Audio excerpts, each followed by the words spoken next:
I always thought my stepmother's first slap that night was the worst thing that had ever happened to me. Until I woke up, felt under my pillow, and found a strange, cold key, lying still like a secret waiting to explode. It wasn't just a key to a cabinet or a box, it was the key to a lifetime of lies, hidden wills, and a plan to steal everything my real mother left behind. And the person who slipped it there was the last one I ever would have suspected. My name is Myra Vega. I'm 29 years old, and I live my life by finding the signal in the noise. It's my job. As a data analyst for Sentinel Wave Labs, I spend 10 hours a day staring at threat matrices and behavioral algorithms, looking for the one tiny pattern that doesn't fit, the one anomalous entry that signals a breach. My brain is trained to find the lie, the intrusion, the thing that shouldn't be there. It's a skill that made me very good at my job and, until recently, gave me the independent life I'd worked for since I was 18. I had my own apartment in downtown Portland, a solid savings plan, and a clear 5-year goal to buy my own condo. I was self-sufficient, and that was the most important thing to me. All of that felt like a different lifetime ago. For the past 6 weeks, I'd been living back in my childhood bedroom, a suburban time capsule of college textbooks and faded band posters. The move was temporary, a necessary pause. My father, Thomas Vega, had undergone emergency triple bypass surgery. He needed round-the-clock care, and I was the only person he had, or rather, the only person I trusted to do it right. So I put my life on hold, packed a bag, and drove to the suburbs, telling myself it was also a smart financial move. A few months of not paying Portland rent would push my down payment fund over the top. It was logical. It made sense. But logic doesn't account for Valerie. That night, the tension in the house was so thick it felt like you could cut it with a knife. Downstairs, my father was asleep on the reclining sofa, his breathing the only sound in the living room. It was a heavy, medicated rhythm, the rasp of a man whose body had been pushed to its limit. The pain medication cocktail they had him on was potent. A bomb could go off and he wouldn't stir, which was exactly what Valerie was counting on. Upstairs, in the hallway between my room and theirs, was a different kind of war zone. Valerie, my stepmother, was a woman in her early 40s, with immaculate blonde hair and a curated neighborhood charm that evaporated the second the front door closed.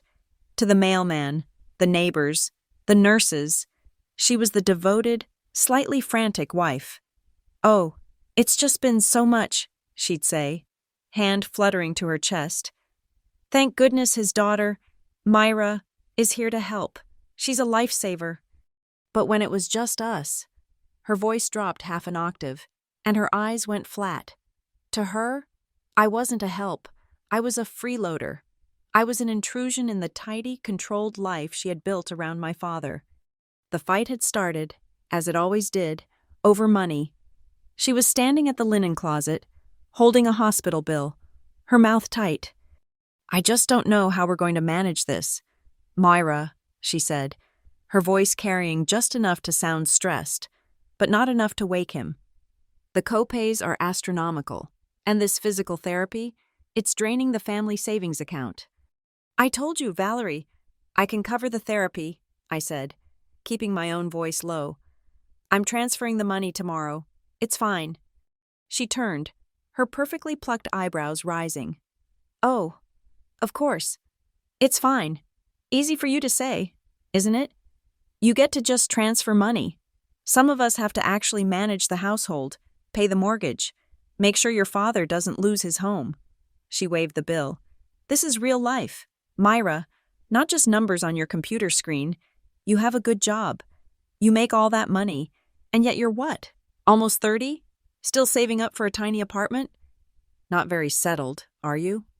The insult was designed to sting, to remind me that despite my career, I was back in my childhood room, a dependent, a guest. "My finances are not the issue," I said, my patience fraying. "The issue is Dad's health, and I already told you, I'm contributing." "Contributing?" she scoffed, taking a step closer. The smell of her Chardonnay was sharp. You call it contributing. I call it being an expensive house guest. You eat our food. You use our electricity. And you question every single thing I do for your father. I question things that don't make sense, like why you're stressed about a bill I'm paying. That was when she snapped. She moved fast. Her hand shot out and she shoved me, hard, against the hallway wall. The plaster was cold against my back. My head hit with a dull thud, before I could even register the shock. Her other hand came up. The sound of the slap was shockingly loud in the quiet house. It cracked through the air, sharp and wet. My cheek exploded in heat. The sting was immediate, 1,000 tiny needles, but I didn't cry. I didn't even flinch. My brain, that analytical part of me, simply began to log the data, the dilated pupils in her eyes, the slight tremble in her hand. Now that the act was done, the way her breath hitched, almost in surprise at her own actions. She leaned in, her face inches from mine. Her voice was a venomous whisper. "You listen to me," she hissed, her finger jabbing my shoulder. "You are a guest here.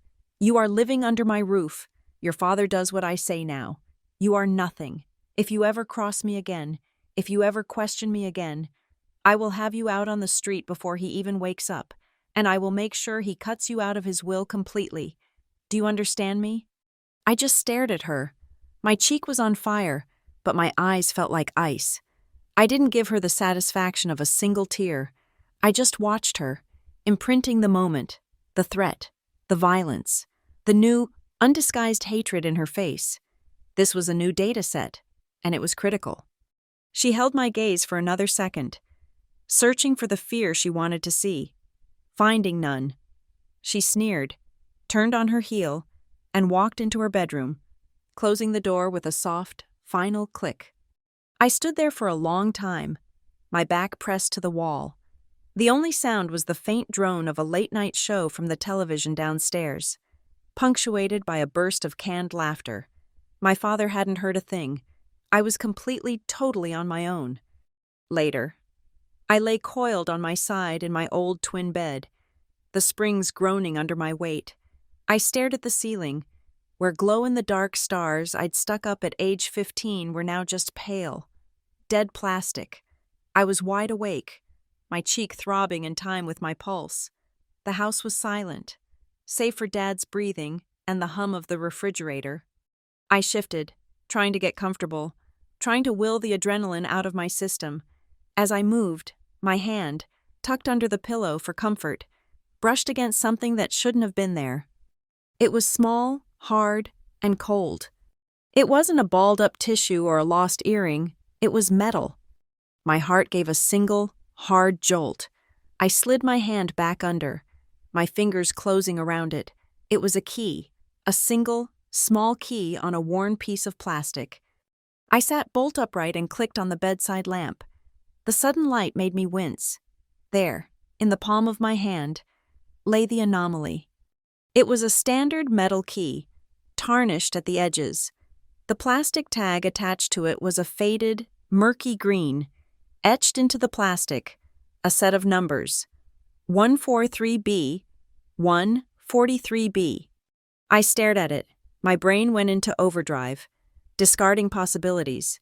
It wasn't a house key. It wasn't a car key. It looked like a key for a safety deposit box, or a locker. But its existence here, under my pillow, was the real problem. It was anomalous data. In my line of work, you learn that anomalies are never an accident. They are a sign, a deliberate act. 2 questions hit me at once, hard and fast. First, who put it there? This house was Valerie's domain. She monitored every inch of it. She knew if I left a coffee mug in the sink. She straightened the magazines I left on the table. The idea that someone could sneak into my room, while I was in it, and slip this under my pillow without my knowledge was terrifying. Valerie wouldn't do this. This wasn't her style. Her attacks were direct, verbal, and now, physical. This was covert. This was something else. Second, what did it open? 143B? It was a secret someone wanted me to find, a secret that, apparently, involved me. I got out of bed and went into the adjoining bathroom, locking the door softly. I flicked on the light. In the mirror, my reflection stared back, my eyes wide and dark. The left side of my face was a blotchy, angry red, the faint outline of her fingers already beginning to darken. I looked at the mark, then down at the small, cold key clutched in my other hand. She had drawn a line. She had threatened me, assaulted me, and tried to erase me from my own family. She was playing a dirty, vicious game behind my father's back. I gripped the key so hard the metal edges dug into my palm. "If she's playing dirty behind my and Dad's backs," I whispered to the girl in the mirror, the girl with the red mark on her face, "then this is how I flip the table." This key was the signal in the noise. It was the loose thread, and I was going to pull it until her entire carefully constructed world unraveled. I looked straight into my own eyes, my voice low and steady. "But before I tell you what that key unlocked," I said, "I have to take you back to where it all started to go wrong." A few months ago, I was standing in an empty studio apartment on the 14th floor in the Pearl District, the light from the floor-to-ceiling windows flooding the polished concrete floors. I ran my hands over the cold quartz countertops, visualizing my espresso machine in the corner, my standing desk by the window, my life finally, unequivocally, mine. I had worked at Sentinel Wave Labs for 6 years, climbing from intern to senior analyst. I had clawed my way to a 6-figure salary. I had saved obsessively, sacrificing nights out and vacations, funneling every spare dollar into a high-yield savings account. I was days. From signing the closing papers, 29 years old, and on the verge of owning a piece of Portland. The call from my dad, Thomas, came on a Tuesday afternoon, right in the middle of a threat assessment meeting. I saw his name and stepped out into the hall. "Hey, Dad, what's up?" His voice was thin, reedy. "Hey, Myra, just feeling a little off." "Off how?" My internal sensors prickled. "Oh, just some pressure. In the chest. Probably that chili I had for lunch. Indigestion." I knew his voice. This wasn't indigestion. "Dad, have you taken an aspirin? Should I call 911? No, he said, too quickly. "Valerie is here. She's taking care of me. Just wanted to check in. Don't you worry." Don't you worry. The family motto.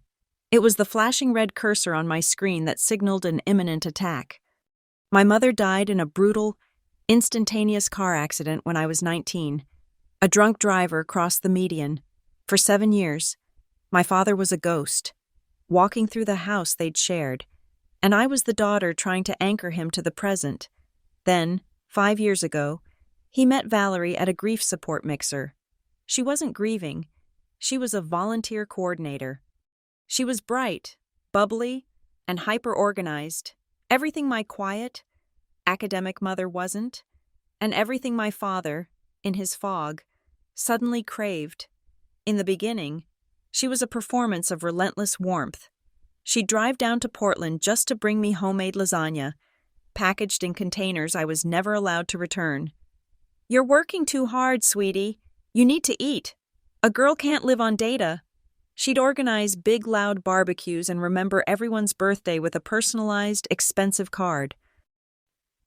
"You are just so strong, Myra," she'd say at those dinners, squeezing my arm, her rings digging in.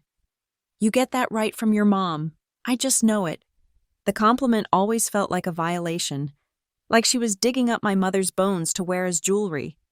The probing started about a year ago, timed almost perfectly with the first signs of Dad's declining health. It was subtle, like a well-crafted phishing email that looks almost legitimate. "This is such a lovely house," she'd sigh, polishing the mantelpiece, a spot my mother's photo used to occupy. "Your mom had great taste. Did she own it outright? Or was it under both their names?" "I think it was both," I'd said, scrolling through my phone, not really paying attention. And her life insurance? I hope Thomas invested that wisely. Grief makes men so careless with money. Don't you think?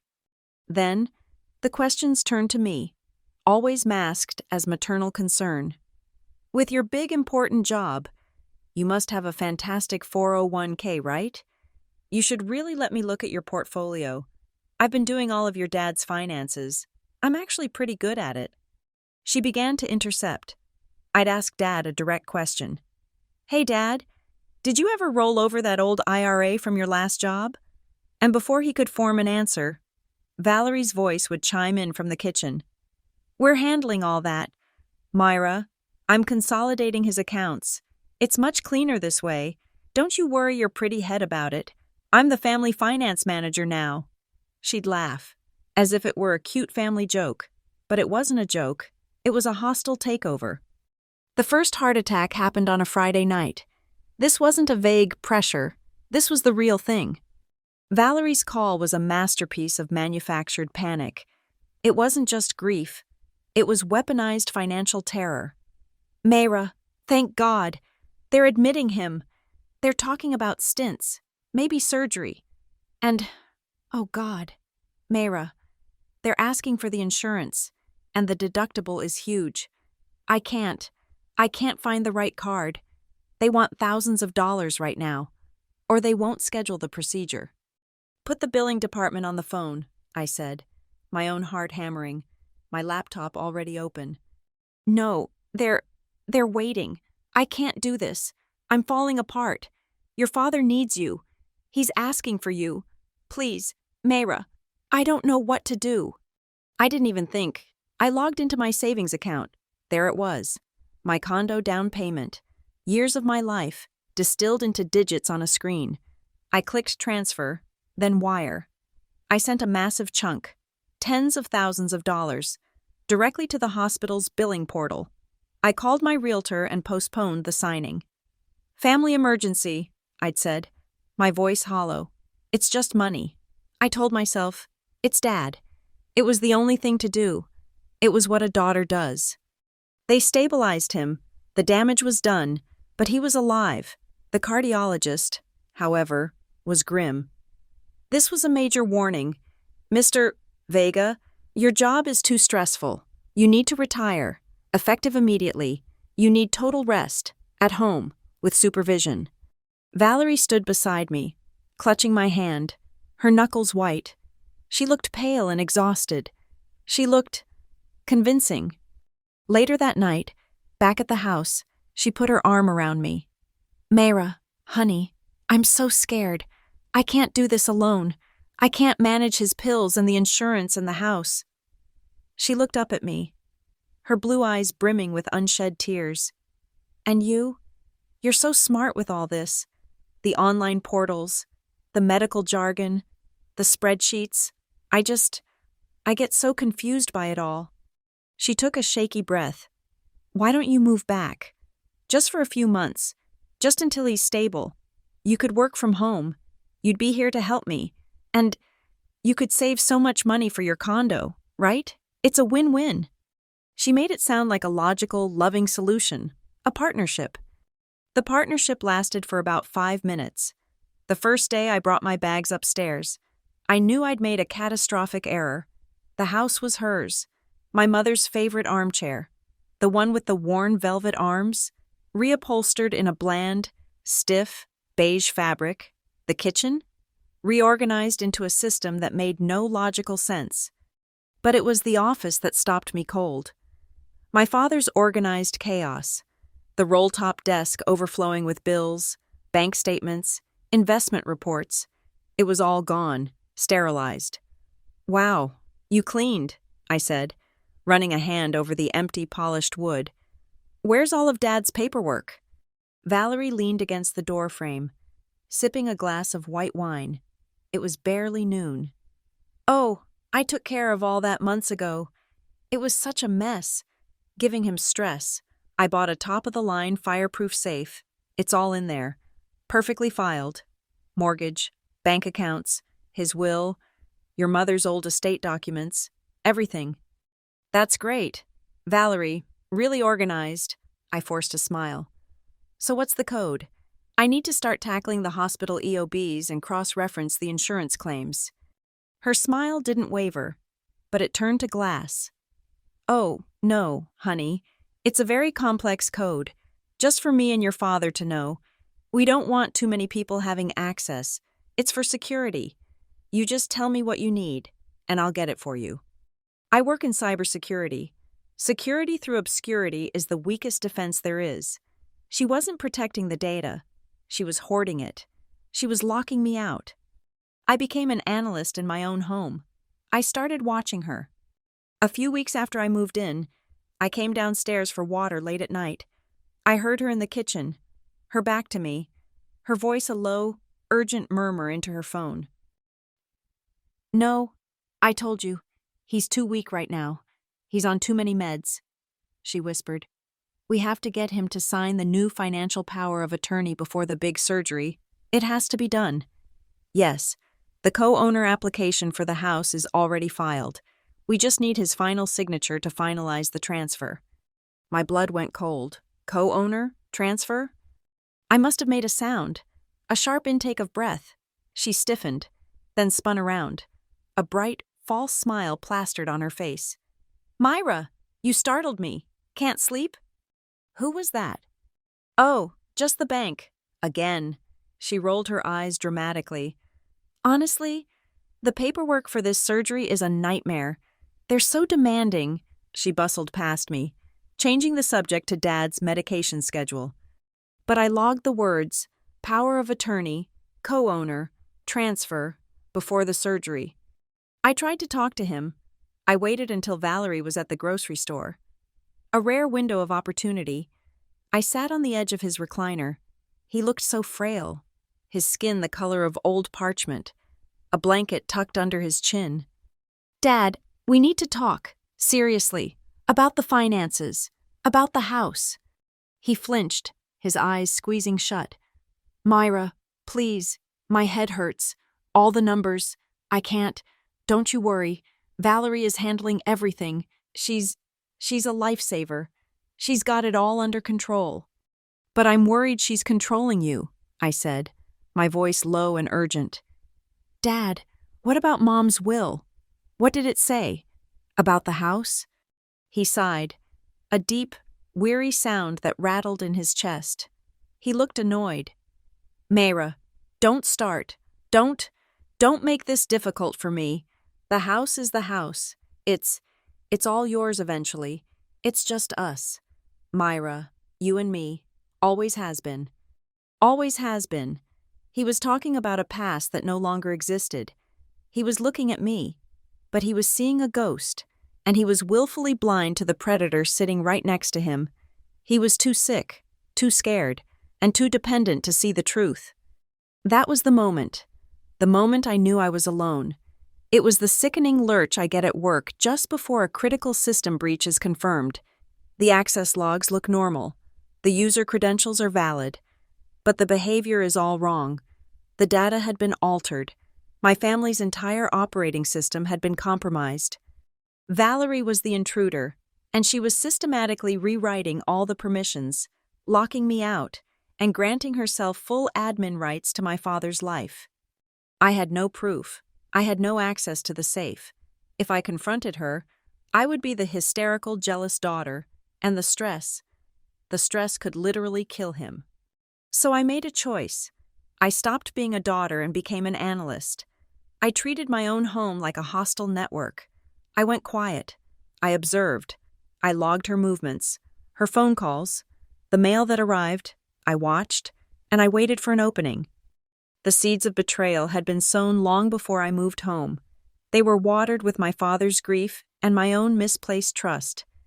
And now, months later, standing in that dark bathroom, the sting of her handprint on my face, I knew that small, cold key in my fist wasn't just a clue. It was the answer. It was the master encryption key to every lie, every hidden document, and every single question I had failed to ask. We returned to the present. A few weeks after that first slap, weeks after the key appeared, my father's surgery had been a success. Technically, the surgeon had used cold, clean terms like good revascularization and stable bypass. But the man who came home was not the man who went in. He was a creature of medication schedules, slow shuffling walks, and deep, profound lethargy. He slept most of the day, a prisoner of the opioids and beta blockers. During daylight hours, I was the perfect daughter, the analyst. I created a color-coded spreadsheet for his medication, tracking dosage, time, blood pressure, and any reported symptoms. The visiting nurse was so impressed she asked for a blank copy of the template. I helped him with his breathing exercises. I sat with him while he ate his low-sodium broth. I was his physical support, charting his slow, agonizingly incremental progress. In public, Valerie was the perfect wife. She held his hand when the neighbors from across the street came by with a casserole. "Oh, thank you. Carol," she'd breathe, her eyes wide and weary.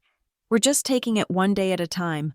I'm so lucky to have Thomas, and to have my wonderful stepdaughter, Myra. She sacrificed so much, moving back here to help us. A true angel." The second the door closed, the performance ended. The stage lights went out. When my father was awake, she was merely cold, a running commentary of passive-aggressive dissatisfaction. My presence was an irritation she had to endure.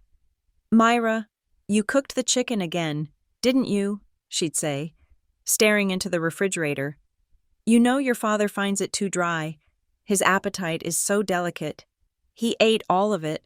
Valerie, he's being polite. He doesn't want to hurt your feelings." She'd walk through a room I'd just cleaned, pick up a single magazine, and straighten it. "You left your water bottle on the counter again. This isn't a dorm room." And then, the constant, low-level hum about money. "Did you remember to transfer your share for the household fund?" she'd ask, loudly enough for Dad to hear from his recliner. "The electric bill was sky-high this month. All those computers you run." But her true self, her real weapon, was reserved for the nights. She waited, with a predator's patience, for the moment after his 8 p.m. dose of oxycodone. She'd wait until his breathing fell into that deep, heavy rhythm, the sound that meant he was gone, lost to the world. Then she would find me. The first time, the night of the slap, it had been a full-blown ambush. I had finally found the courage to ask the question that had been burning in my mind since I saw the fireproof safe. I'd found her in the upstairs hallway, sorting laundry. Dad was already asleep downstairs. "Valerie, I need to ask you something." "What is it?" She'd sighed, not looking up from a towel. "I've been going through the insurance claims, and I need to see the original policy documents. They're not online." "I have them." "Okay. I want to see my mother's will." Her hands stopped moving. She looked up, her eyes suddenly sharp. "Why?" "It's my mother's will. Valerie, I'm her daughter. I have a right to see it. And while we're at it, why have all of Dad's financial statements, his investment accounts, everything, been switched to your name as the primary account holder?" I had the data. I'd seen the from addresses on the mail, the attention Valerie Vega on envelopes from his bank. She saw I wasn't guessing. I was stating a fact. She dropped the towel and stood up to her full height. "You ungrateful little—" She stepped toward me, her face darkening. "You come into my house, you eat my food, and you dare to question how I am running this family? How I am protecting your father? Protecting him? Or isolating him? Where is my mother's will?" That was when she shoved me against the wall. That was when her hand came up and struck my face. The crack of it seemed to echo in the small space. "You want to know about the will?" she hissed, her face close to mine, her breath hot with wine. "There is no will. There is this house, my house. There is his money, my money. You are a guest. And if you ever bring this up again, I will tell your father you are trying to steal from him while he's sick. I will tell him you're unstable. And no one will believe a word you say. He will cut you out, and I will be the one holding the scissors." I hadn't struck back. I'm not a violent person. My weapons are patterns, information, and the truth. So I just stood there, my cheek burning, and I logged the event. I recorded the threat. I filed it away. User Valerie has escalated from verbal harassment to physical assault and direct threats of financial exclusion. Threat profile updated. From that night on, the psychological warfare began in earnest. She started a subtle, brilliant campaign to paint me as the villain. She would wait until I was in the room, but just out of Dad's direct line of sight. "Thomas, honey," she'd say, fluffing his pillow, her voice full of sweet concern. "I'm so worried about Myra. She seems so angry all the time. She was asking about your will yesterday. I think she's worried you're spending her inheritance on your medical care." My head would snap up. "What? That's not what I said. I was asking about Mom's will." "See?" Valerie would whisper to him, as if I'd just proven her point. "So hostile. I'm just trying to keep the peace. For your heart." My father, caught in the middle, his brain clouded by meds and his own deep-seated guilt over my mother's death, would just shake his head. "Myra, please," he'd murmur, not looking at me. "Just, let's not fight. Can't we all just get along?" I tried, once, to tell him the truth. I waited until Valerie was out getting groceries. "Dad, she's not just stressed. She's aggressive. She's saying things. She told me she'd have me cut out of your will." He looked at me, his eyes full of a weary pain I knew all too well. "Myra, you're being overly sensitive. You always have been. Valerie is under a tremendous amount of pressure. She's keeping this whole family from falling apart. The least you can do is not make her life harder." He thought my sensitivity was the problem. He thought my data was just emotion. He couldn't see the threat, so he blamed the analyst who found it. The physical intimidation didn't stop with the slap. It just got smarter. One night, I was walking down the hall, and she came out of her room, accidentally slamming her shoulder into me, hard enough to send me stumbling into the sharp corner of a wooden cabinet. My hip bloomed with a dull, throbbing ache. "Oh, watch where you're going, Mayra," she'd said sweetly, not even breaking stride. That was the night I locked my bedroom door. I leaned against it, my heart hammering, the throbbing in my hip a dull counterpoint to the fading sting on my cheek. For the first time, a cold, real thought entered my mind. If I stay here, it won't just be a few slaps. She is escalating. She feels cornered. But the alternative was unthinkable. Leaving meant abandoning my father, not just to a manipulative woman, but to a woman who now controlled everything: his medication, his food, his money, his legal documents. He was a hostage, and he didn't even know it. I was trapped, caught between the impulse to run and the duty to stay. The anger and the fear were so potent, so thick, I felt like I was suffocating on them. I fell onto the bed, exhausted, the stress of the last few weeks finally overwhelming me. I was in that awful state, half awake, half asleep, my mind replaying the shove, the look in her eyes, my father's dismissal, my hand, seeking comfort, slid under the pillow, and I felt it, the hard, cold, impossible piece of metal, the key, 143B. In an instant, the suffocation vanished, replaced by a jolt of pure, cold adrenaline. The key changed the entire equation. This house, which I'd begun to see as Valerie's absolute kingdom, a fortress she controlled down to the last dust mote, had a flaw. It had a vulnerability. There was another player in the game, someone who had watched her, just as I had. Someone who saw what was happening and had decided to act. Someone who was, covertly, fighting back. I was not alone. I sat up, the key a heavy, solid weight in my palm. My resolve hardened into something new, something sharp. I wasn't a victim. I wasn't a sensitive daughter. I was a data analyst with a critical piece of unexplained evidence. My decision was made. I wasn't leaving. I wasn't going to get along. I was going to stay. I was going to find the lock that this key belonged to, and I was going to find out exactly what secret Valerie was willing to assault me to protect. She thought I was on the defensive. She thought she was winning, but she had miscalculated. She didn't realize that people like me, people who live in data and secrets, aren't just built for defense, we are built to attack. The key became my new case file. I didn't sleep. Instead, I went to my laptop and began my work. I photographed the key, 143B, from every angle, using the high-resolution setting on my phone. I uploaded the images, zooming in, sharpening the contrast, analyzing the metadata. I looked at the scratches on the metal shaft, the precise way the plastic tag was yellowed and worn, thicker on the right side where it would have been gripped. I noted the font of the engraving. This was not a quick job from a hardware store kiosk. It was professional, old. My search queries were precise. Locker Key B designation, Portland, Oregon.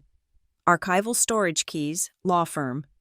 Document storage facilities, downtown Portland. The results were a flood of noise.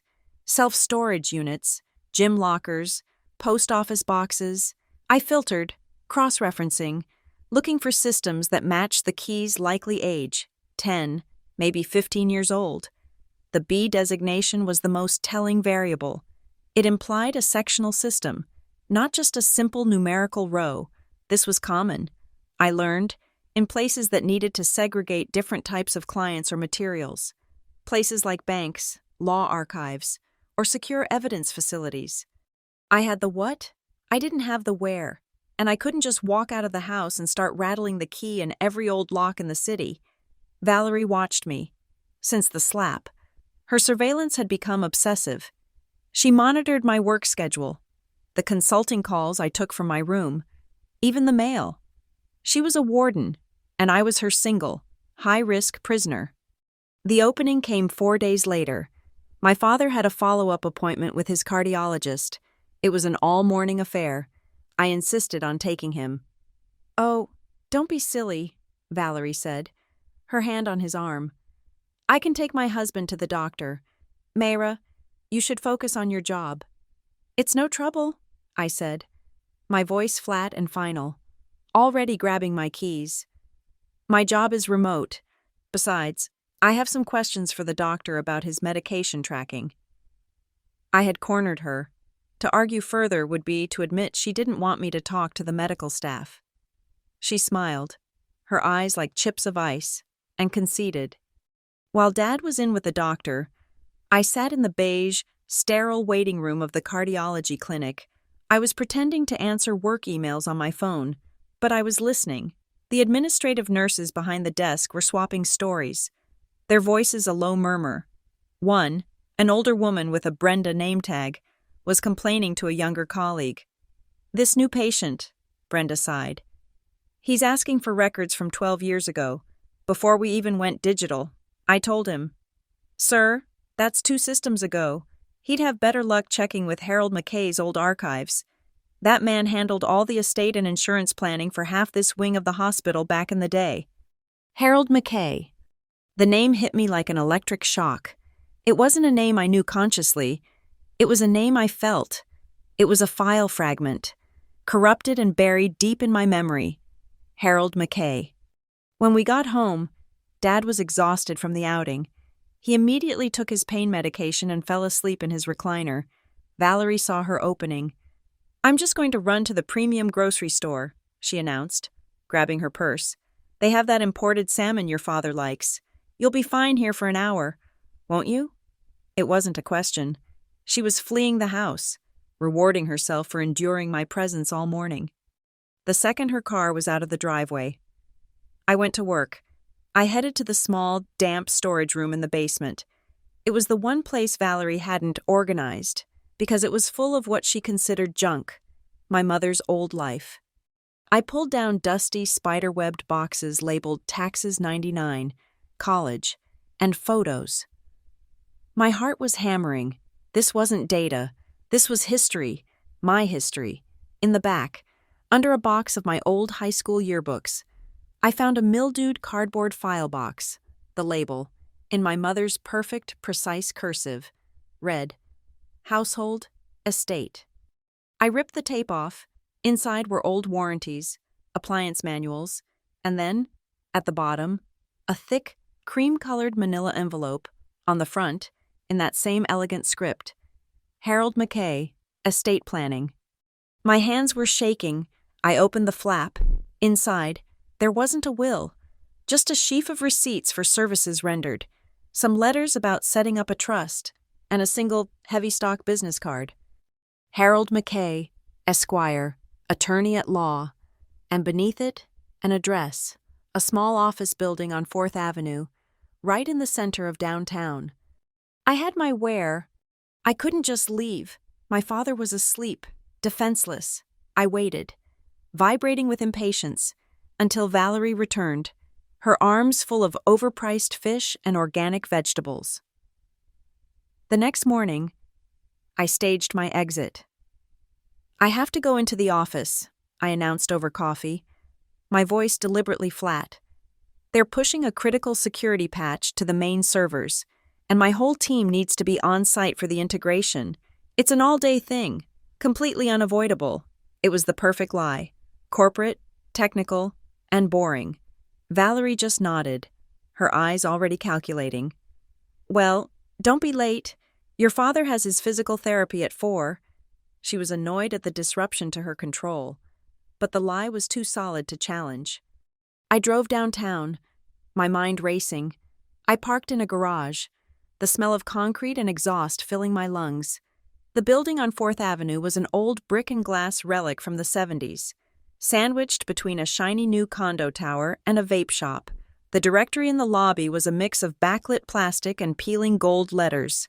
My eyes scanned the list: Dr. R. Patel, Dentistry, Apex Imports, Summit Financial, and there, on the 3rd floor listing, the letters faded. McKay, H. Legal Services. The light beside his name was dark. I took the elevator up. The hallway was dim, smelling of old carpet and industrial cleaner. Suite 300 was at the end. The glass door was dark. A bright orange "For Lease" sign was taped to the inside. The phone number stark and new. My stomach sank. I was too late. He was gone. "Looking for Mr. McKay?" I spun around. A building security guard, an older man with a kind, wrinkled face and a name tag reading Frank, was standing by the stairwell door. Yes, I said, my voice unsteady. "I was a client, a long time ago." Frank shook his head, his keys jangling. "Ah, you missed him by a few years. Mr. McKay retired. Must be 7 years ago now. A good man. He was one of the last originals in this building. When he closed up, the management company had a heck of a time with all his old files. You know, legal stuff. You gotta keep it for years." My heart started to pound again. What happened to the files? "Oh, they moved them all to the secure archival storage down in the basement. Caused a whole fuss. You know, he had decades of paper. They're all in lockers down there. He still pays the storage fee, last I heard, or his estate does. Is there any way I could check for my family's file?" He looked at me, his eyes assessing. I must have looked desperate. "Well," he sighed, "I'm not really supposed to, but the management office is closed, and you look like you're in a real jam. What was the name?" "Vega. Elizabeth or Thomas Vega?" "Vega," he mused. "That sounds familiar. All right, come on, but let's be quick about it." He led me to a heavy steel door by the freight elevator and unlocked it. The air that hit us was cold and musty, thick with the smell of paper and time. We walked down a concrete ramp into a vast, brightly lit basement. It was filled with hundreds of identical gray metal storage lockers, arranged in long, sterile rows. "It's all alphabetical," Frank said, pointing to the far wall. Taped to the concrete was a faded, laminated map of the room. It was divided into sections: A, 100, 120, AC, B, 121, 150, DM, C, 151, 180, NZ, Section B, D through M. My blood felt like it was humming. McKay, I thanked Frank, my voice barely a whisper, and walked, not ran, toward Section B. The fluorescent lights buzzed overhead. Row 140, 141B, 142B, and then I saw it. Locker 143B. Taped to the front was a yellowed label, typed on an old-fashioned label maker. McKay Legal, Vega Estate.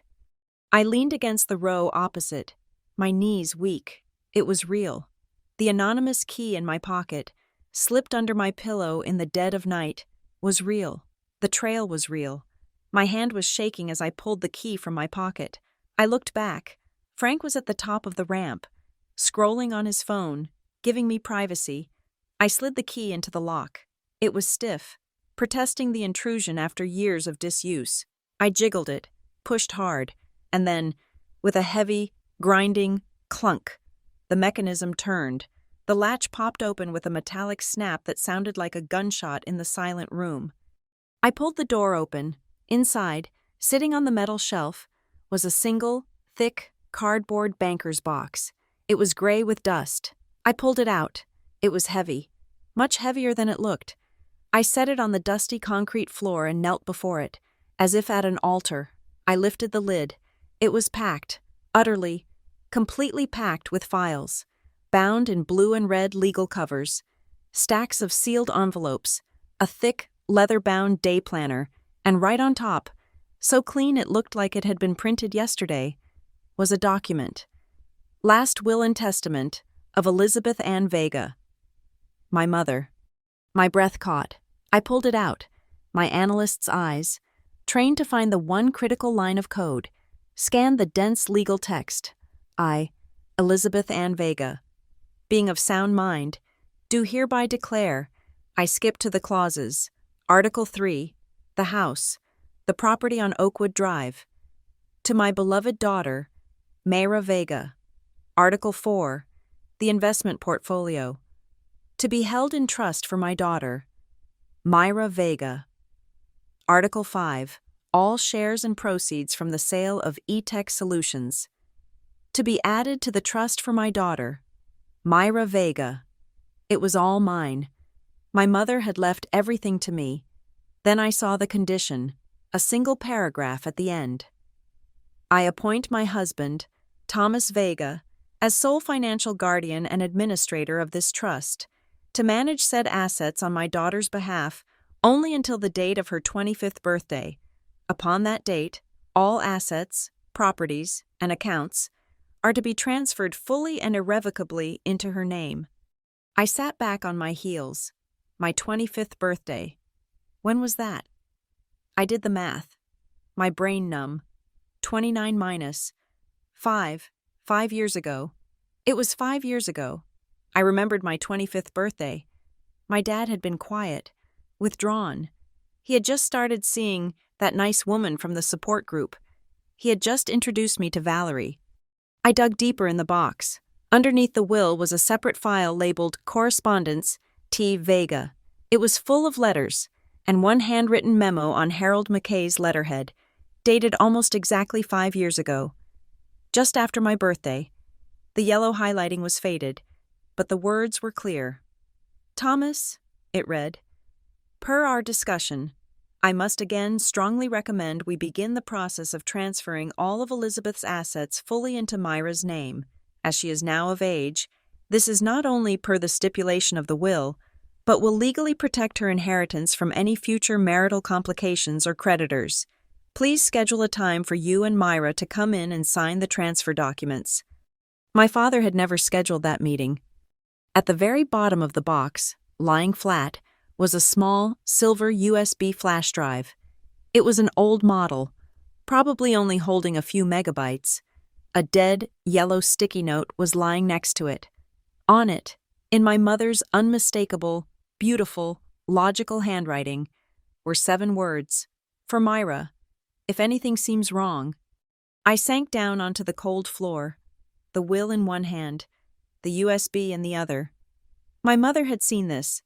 She hadn't seen Valerie, not specifically, but she had seen the vulnerability. She had analyzed the risk, my father's grief, his loneliness, his passive nature. She had known he would be a target. She hadn't just left me an inheritance. She had left me an encrypted backup, a contingency plan, a firewall. I packed the box, my movements precise and automatic. I slid it back onto the shelf. I couldn't take it. Not now. Valerie would notice. But I took the will. I took the memo. And I took the USB drive. I relocked the locker, the clunk sounding just as final. I walked out of the basement, past Frank, and into the bright, noisy Portland afternoon. The documents hidden in my laptop bag. The game had just changed. Valerie thought she was in control. She thought she held all the cards because she had the keys to the safe. She was wrong. She was a user with stolen credentials. I was the one with the admin password. I had the source code. The drive back to the suburbs was a blur. I walked into the house, my laptop bag heavy with the truth. Valerie was in the kitchen, loudly chopping vegetables, the television blaring a game show. She glanced up, her eyes narrowing. "You're back. That was fast." The patch failed the first integration test. They're rerunning diagnostics. "I'm on standby," I said, the lie coming easily. I didn't break stride, just headed upstairs to my room, locking the door behind me. My first move was security. I turned on my personal laptop, not the work one, and connected my portable, high-speed scanner. I fed my mother's will through it, page by page, then Harold McKay's memo. Each image was saved as a high-resolution, encrypted PDF. I created a brand-new, sterile cloud account with a Swiss-based encrypted provider, using a non-attributable email address and a password so long and complex, I had to write it down on a piece of paper I immediately tore into tiny pieces and flushed. I enabled two-factor authentication, routing the code to a burner app on my phone. I uploaded the files. I created a mirror backup on a new, clean thumb drive, which I then hid inside an old, hollowed-out textbook on my shelf. Within 10 minutes, the physical evidence was secured, and its digital ghosts were scattered and safe. Then, I looked at the small silver USB drive. For Myra, if anything seems wrong. This was my territory, in my job. You never plug an unknown drive into a critical system. It was the digital equivalent of picking up a stray bullet. I opened my virtualization software and spun up a sandboxed instance of a Linux OS, a disposable, contained environment completely isolated from my laptop's core file system. If there was a keylogger or a piece of malware on it, it would die inside that box. I plugged it in. The system recognized it, no malware alarms. The drive contained only 3 files. 2 were WAV audio files. 1 was a MOV video file. The file names were simple dates. I clicked the first audio file, a faint hiss, the sound of a room, and then a man's voice, warm and professional. "Okay, Elizabeth, the recorder is on. This is Harold McKay. Today is October 12th, 2000, and we're just finalizing the trust language." Then my mother's voice. It was so clear, so real. It felt like she was in the room. I stopped breathing.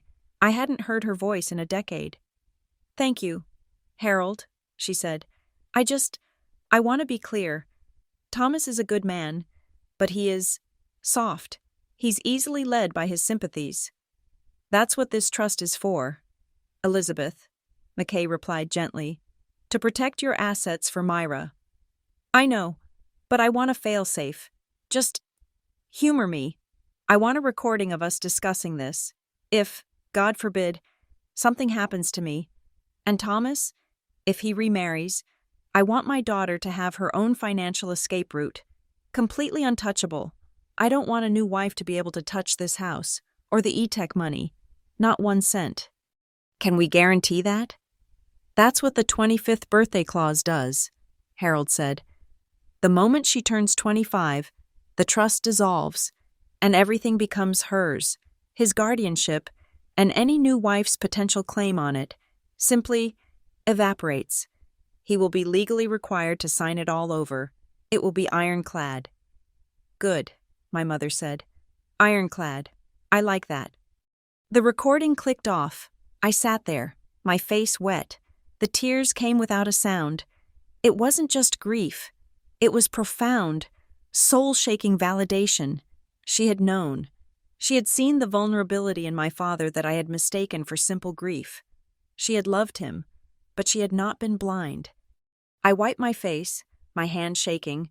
I opened a new, encrypted text file. Log entry 1. E. Vega verbal confirmation of intent. Asset protection from future spouse. I was crying, but I was also working. I was taking her words and turning them into ammunition. The next step was to see what Valerie had been doing on the current network. My father's email. He had given me the password himself 2 months ago, in the hospital. His hand trembling. Mayra, please. I can't. The hospital. The billing portal. Just, you handle it. I had legitimate access. But what I was about to do was not system maintenance. It was a full forensic audit. I logged in. The inbox was flooded. Not just hospital bills, but dozens of emails from his investment bank, his retirement fund, the bank that held the mortgage, the first red flag. So many of them were marked as red. My father hadn't looked at a computer screen in weeks. He could barely focus on a television show. He wasn't reading complex financial statements. Someone else was. I started digging. I went into the sent folder. Nothing. The trash folder. Nothing. She was smart. She was cleaning up after herself, but she wasn't smart enough. I searched for keywords. Trust. Will. Transfer. A hit. An email chain from 3 weeks ago, with a local estate planning lawyer I'd never heard of. The subject, Revised Vega Living Trust Documents. I opened the attached PDF. It was a new trust, designed to supersede all previous wills. It named Thomas Vega as the grantor, and as co-trustee, with full rights of survivorship, Valerie Vega. It gave her, upon his incapacitation or death, complete and total control of all assets, the house, the bank accounts, the investments, everything my mother had built. I scrolled to the signature page. My father's signature was there, shaky and thin, and below it, a line for acknowledged by primary heir, Mayra Vega. And there was my name. Mayra Vega. It was an electronic signature, a typed font, meant to look like a digital confirmation. I had never seen this document in my life. You bitch, I whispered. She hadn't just planned to steal it. She had already done it. She had forged my consent. But I needed to prove she did it. I scrolled to the bottom of the email interface and clicked the tiny details link, the one most people ignore. A window popped up, showing the access log for the account, a list of every IP address, every device, every time and date of login for the past month. My father's iPad, my laptop, all logged from our home IP address. And then I saw it, a different IP address, a different device. Laptop, Windows OS. The logins were all clustered. 1:04 a.m., 3:17 a.m., 2:50 a.m. Dates that corresponded exactly with the nights Valerie told us she was too stressed to sleep and was just going to watch a movie downstairs. I ran a quick trace on the IP. It was registered to our home internet provider. It was her laptop. She was logging into his email, as him, in the dead of night, reading his financial mail, and then marking it as unread, thinking no one would ever know. I had her. The next morning, I played dumb. I brought my father his coffee. Valerie fluttering around him. I casually mentioned an article I'd read. It's crazy how much fraud there is now, I said, sipping my own mug. Sentinel Wave is rolling out this new training. We're being taught to tell our families to check their bank access logs. They say hackers are logging in at weird hours, in the middle of the night, and just reading financial data before they strike. Out of the corner of my eye, I saw Valerie's hand, the one holding her coffee, freeze. That's nice. Mayra, she said, her voice tight. So technical. Yeah, the banks are getting smarter, I continued, staring into my cup. They're starting to flag any unusual access, especially if someone is logging in from a different device, like a laptop. When the primary user is always on an iPad, it's a huge red flag for fraud. They can freeze accounts for that. She slammed her mug down on the counter. Mayra, that is enough. Stop trying to scare your father with your computer nonsense. You are not the head of this household. Stay out of the adult finances. It's not your concern. She was rattled, but I needed more. Her lashing out wasn't proof. Her IP address was good, but it could be argued. I needed something external, something irrefutable. I needed the final, forged document itself. I called Maya. Maya and I had survived a brutal honor statistics program in college.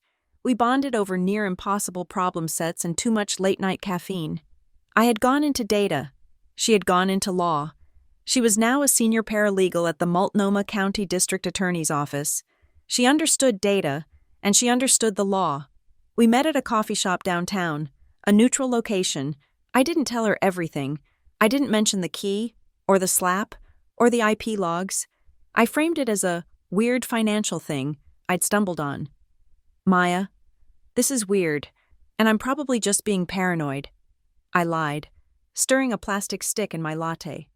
But my stepmom is acting really weird about my dad's house.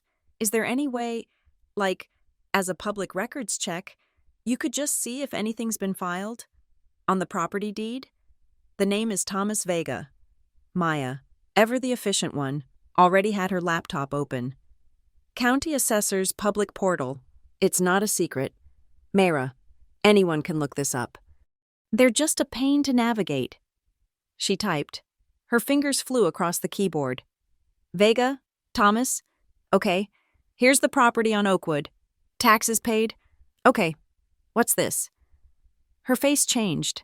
The casual, friendly look was gone, replaced by her work face, the one that meant she'd found something. What? I asked, leaning in. There's a pending transaction, she said slowly, reading the screen.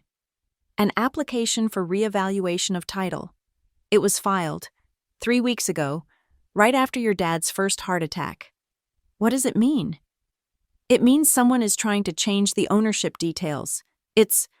Oh, shit. Mayra. What? She turned the laptop toward me. It's an application to change the title from Thomas Vega, sole owner, to Thomas Vega and Valerie Vega, joint tenants with right of survivorship. She's trying to put her name on the house. She's done it, Maya said, pointing to a field. Status, approved, pending final signature. She scrolled down. It requires all interested parties to consent. Oh, Mayra. She pointed to a line. Consent of primary heir, electronic, and next to it, agreed to via electronic signature by Myra Vega. I never saw that, I whispered, the blood draining from my face. I never, ever signed that. I never even saw the email. Maya closed the laptop, her expression grim. She looked at me, and she wasn't my college friend anymore. She was an officer of the court. Myra, she said, her voice low and serious. This is not family drama. This is not a weird financial thing. That is forgery. That is fraud. That is a felony. She is using your father's illness as a cover to steal your inheritance. You need to stop being a daughter, and you need to get a lawyer, right now. You have to prepare for this to go fully, legally hostile. I walked out of the coffee shop into the cold, clear air. Maya's words echoed in my head. This is not family drama. This is fraud. She was right. My family, the one I knew, was gone. It had been dismantled, piece by piece, while I was busy building my own life. This was a case, a criminal case, and I was standing there, in the middle of the sidewalk, holding the two most important pieces of evidence, the key, 143B. That started it all, and the USB drive from my dead mother. A voice from the grave telling me to fight. The game was no longer about defense. It was about retribution. I walked back into that house an hour later. Maya's words echoing in my head. Felony, fraud, legally hostile. I had to force my shoulders to relax, to keep my breathing even, to wipe the cold, analytical fury off my face before I opened the door. I was no longer just a daughter in her father's home. I was an undercover operative, and Valerie was a hostile actor I could not afford to alert. But she knew. She didn't know what I knew, but she sensed the shift. An apex predator always senses when the other animal in the enclosure stops smelling like prey and starts smelling like a threat. Her surveillance, already tight, became suffocating. "You were gone for almost 3 hours," she said, not looking up from her laptop at the kitchen table as I walked in. "I thought you were just getting coffee." "I ran into an old colleague," I lied, my voice smooth. "We caught up. It ran long." Must be nice." Her fingers never stopped typing. "While you were catching up, your father needed his 2 o'clock medication. I had to manage it." "I'm sorry," I said, my voice betraying nothing. "I'll set a reminder."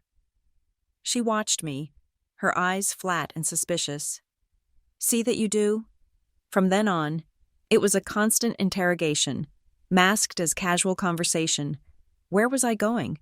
Who was I texting? Why was my bedroom door locked when I was just working? Her own anxiety was making her sloppy. She was rushing. The pending title transfer wasn't enough. She was trying to push through the next phase of her plan. A few days later, I was walking past the living room when I saw her standing over my father's recliner. He was dozing, a pen in his hand, and a thick stack of papers on his lap. "Valerie, what's that?" I asked, stopping in the doorway. She jumped, startled, and quickly gathered the papers. "Just some updates. For his insurance. The underwriters are so demanding since the surgery." "He looks tired," I said, my eyes fixed on the documents. "Maybe he should rest." "He can rest when he's done," she snapped, her mask slipping. She immediately softened her voice, turning back to my father. "Isn't that right, Thomas? Honey? We just need to get this filed. The bank doesn't wait for anyone." She was frantic, pushing him to sign things he couldn't possibly read, let alone understand. She was trying to finalize the fraudulent ownership so she could move on to the next step. That next step was already in motion. I found the proof on the kitchen counter the next evening. She had, in her haste, left the day's mail unattended. Tucked between a grocery flyer and a credit card offer was a thick 9x12 envelope. The logo in the upper left corner was embossed in a tasteful forest green font. Silverpine Realty. My blood went cold. I didn't touch it, but I leaned closer. Through the small plastic window, I could read the header on the top page inside. Draft deposit agreement and sale terms. I felt the air leave my lungs. A deposit agreement. She wasn't just trying to put her name on the house to secure her future. She was selling it. She was liquidating my mother's primary asset, the home I grew up in, right out from under my sick father. She was going to cash out, drain the accounts, and, I had no doubt, disappear, leaving my father and me in the financial wreckage. That night, the fragile Cold War in the house turned hot. I was in my room. My door was locked. I was on my laptop, not working, but building my case. I had my mother's will open in one window, and the forged title application Maya had shown me in another. I was comparing the language, the dates, the sheer, glaring illegality of it all. The doorknob rattled. I froze. Then, a hard, sharp knock. "Mayra, open this door." It was Valerie. Her voice was muffled, but the command was absolute. My fingers flew. I minimized every window. My heart hammering against my ribs. I hit the keystroke to bring up my work email, a screen full of boring code reviews. "I'm in the middle of a call. Valerie," I said, my voice shaking slightly. "I don't care. Open the door. Now." I stood up, my legs unsteady. I took a deep breath, walked over, and unlocked it. She pushed the door open so hard it banged against the wall. She didn't enter. She just stood in the doorway, her body rigid, her eyes scanning my room like a searchlight. Her gaze landed on my desk, on my personal laptop, now glowing with a harmless email, on my portable scanner, which I'd foolishly left plugged in, on the stack of old textbooks where the backup USB drive was hidden. "What are you doing?" she demanded. "I'm working. Like I said, what's wrong?" "It's nearly midnight," she hissed. "You've been locked in here for hours. You've been..." Scanning. She pointed at the scanner. I had to think fast. I'm digitizing my old college textbooks, I said. The lie sounded weak, even to my own ears. I'm selling them online, trying to make a little extra money for the household fund. You know. She stared at me, her eyes narrowing. She knew it was a lie. She didn't know the truth of the lie, but she knew she was being managed. She was an intruder who had set off a silent alarm, and now she was desperately trying to find the sensor. Your father needs his rest, she said finally, her voice like gravel. All this activity, all this nervous energy from you, it's upsetting him.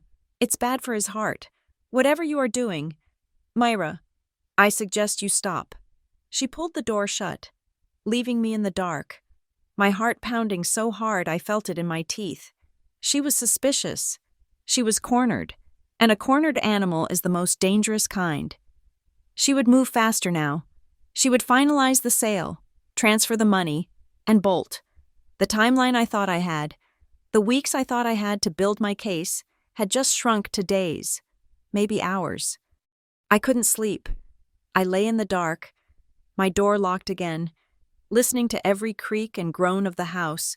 The silence was louder than any noise. I was waiting for her to come back, to try the door again. I slid my hand under my pillow. My fingers found the cold, hard edges of the key. 143B. I wrapped my hand around it, gripping it so tightly the teeth bit into my palm. It was my only anchor. It was the only proof I had that I wasn't going crazy. It was a single, tangible piece of data in a sea of gaslighting and threats. I am not alone in this. The next morning, I came downstairs, hollow-eyed from lack of sleep. Valerie was already gone. Running errands, she'd called out, her voice too bright, and sitting at the kitchen table, for the first time since I'd been back, was Lily. Lily was Valerie's daughter, 19 years old and pale, with a curtain of blonde hair she used to hide behind. She was a ghost in the house, perpetually plugged into headphones, vanishing into her room, emerging only for food.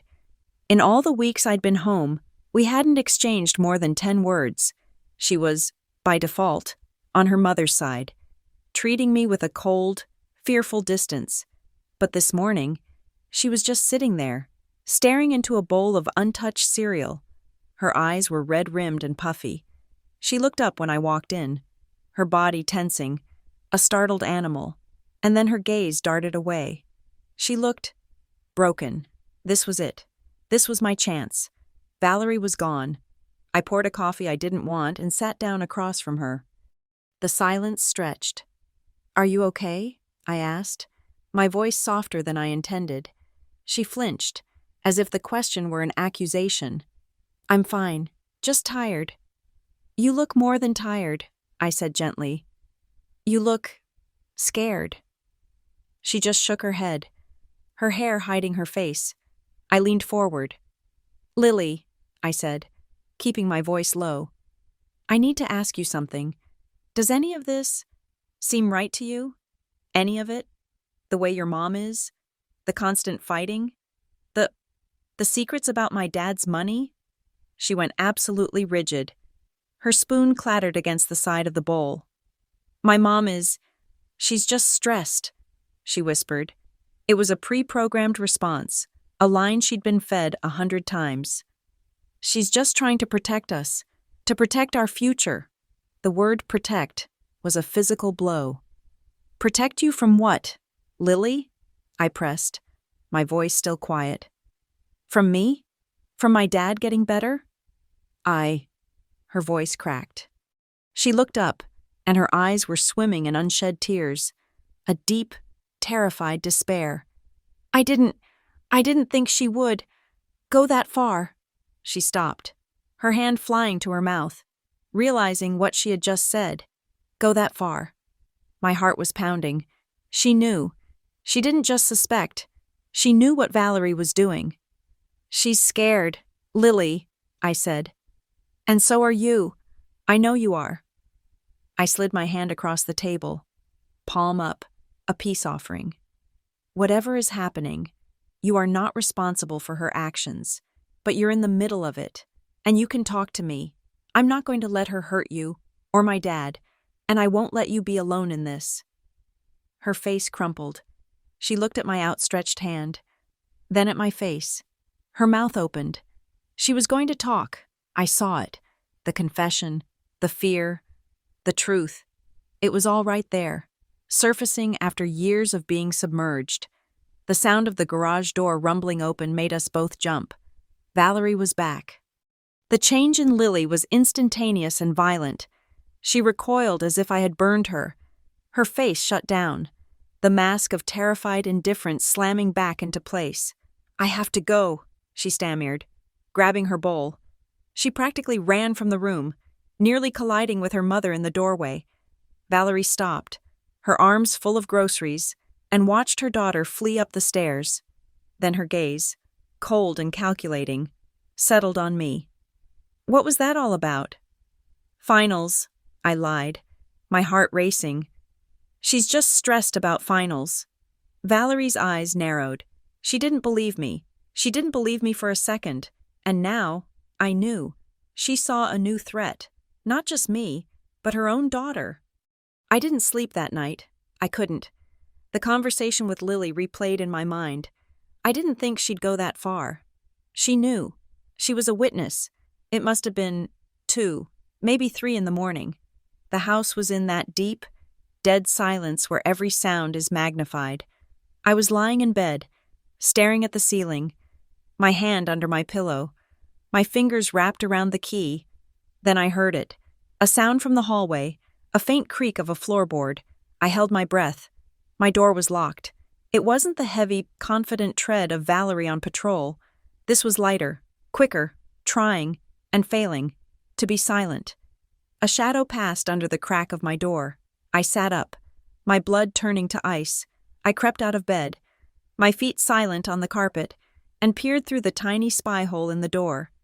A security gadget I'd installed the day I moved in. The hallway was dark, but I saw the figure. Just a flash. Someone shorter than Valerie. Someone with hair pulled back in a high, messy ponytail. Lily. I leaned my forehead against the cool wood of the door, my mind racing, the final algorithm processing. Anomalous event. Key 143B appears under my pillow. Constraint 1. Actor must have access to the house. Constraint 2. Actor must have access to my room. At night, while I'm sleeping. Constraint 3. Actor must have a motive to act against Valerie, but covertly. Constraint 4. Actor must have access to Valerie's personal, hidden items, like a key she stole from my father. New data. Lily's guilt. Lily's terror. Lily's admission. I didn't think she'd go that far. New data. Lily, walking the halls at 3 a.m., unable to sleep, a ghost haunted by her mother's actions. I stumbled back to my bed and sat down, my hand automatically going under the pillow. I pulled out the key. I stared at it. It was her. It was always her. Lily, the silent, terrified, captive daughter. She was the one who had, in an act of unimaginable, desperate courage, stolen the one piece of evidence she knew mattered. She had crept into my room in the dead of night, her hand trembling, and slipped the master key under my pillow. A new, heavy realization settled on me. This wasn't just a legal fight anymore. Maya was wrong. This was a family drama. It was a hostage situation. And Valerie wasn't just holding my father captive. She was holding her own daughter. My mission changed. It wasn't enough to expose Valerie. It wasn't enough to get my inheritance back. I had to save Lily. I had to get them both out. But I had to do it in a way that didn't destroy the very person who had just given me the weapon to win. I met Maya the next day, back at the same coffee shop, but my demeanor was entirely different. I wasn't a worried daughter anymore. I was a client. I slid a file across the table. "Here's the plan," I said, my voice low and steady. "And here's what I need from you. She's moving to sell the house. I found the realtor's packet. She has forged my signature on a new power of attorney and a title application. She is in a hurry, and she's getting sloppy. I'm going to make her sloppier." Maya opened the file. Her eyes scanned the first page. A copy of my mother's will. Jesus, Mayra, this is ironclad. She has no claim. None? She has my father's signature, I countered. And he's too sick and too scared to fight her. She's counting on that. She's also counting on me being a problem. I'm the one variable she can't control. So, I'm going to take myself off the board. What do you mean? I'm going to quit, I said. I'm going to pretend to give up. I'm going to hand her the victory she thinks she deserves. I'm going to make her so confident, so arrogant, that she signs the final, fraudulent sales document in broad daylight. And you, I said, tapping the folder, are going to be there, with a real lawyer and someone from your office, to watch her do it. I staged the announcement that night at dinner. It was a miserable affair. My father was just picking at his food, and Valerie was radiating a tense, brittle energy. I put my fork down. I have some news. I got a call from my director at Sentinel Wave today. My father looked up, his eyes immediately anxious. Is everything okay with your job? Everything's fine, Dad. More than fine. Actually, I took a deep breath, delivering the performance of my life. They're transferring me to the Seattle office. They just landed a huge new contract with a tech giant up there, and they need a senior data integrity team on site. It's a big promotion, a lot more money. The silence that followed was heavy, absolute. My father was the first to speak, his voice thin, heartbroken. Oh, Seattle. That's so far. Mayra, you'd be leaving? It's my career, Dad, I said, forcing a note of strained apology into my voice. I've worked my whole life for this. I can't say no. I'll be leaving in a week or two. I need to find an apartment up there. But what about me? He whispered. What about the house? Valerie, who had been frozen, suddenly sprang to life, laying her hand on his arm, her face a mask of profound, concerned disappointment. Thomas, honey, don't be selfish, she said, her voice dripping with false empathy. This is a wonderful opportunity for Mayra. We can't hold her back. We'll be fine. I'll take care of you. I always have. She turned to me, her eyes shining with unshed, crocodile tears. Oh, Mayra, we'll miss you so terribly, but we are so proud of you. Right, Thomas? So proud. But as she said it, as she performed her role as the supportive stepmother, I saw it.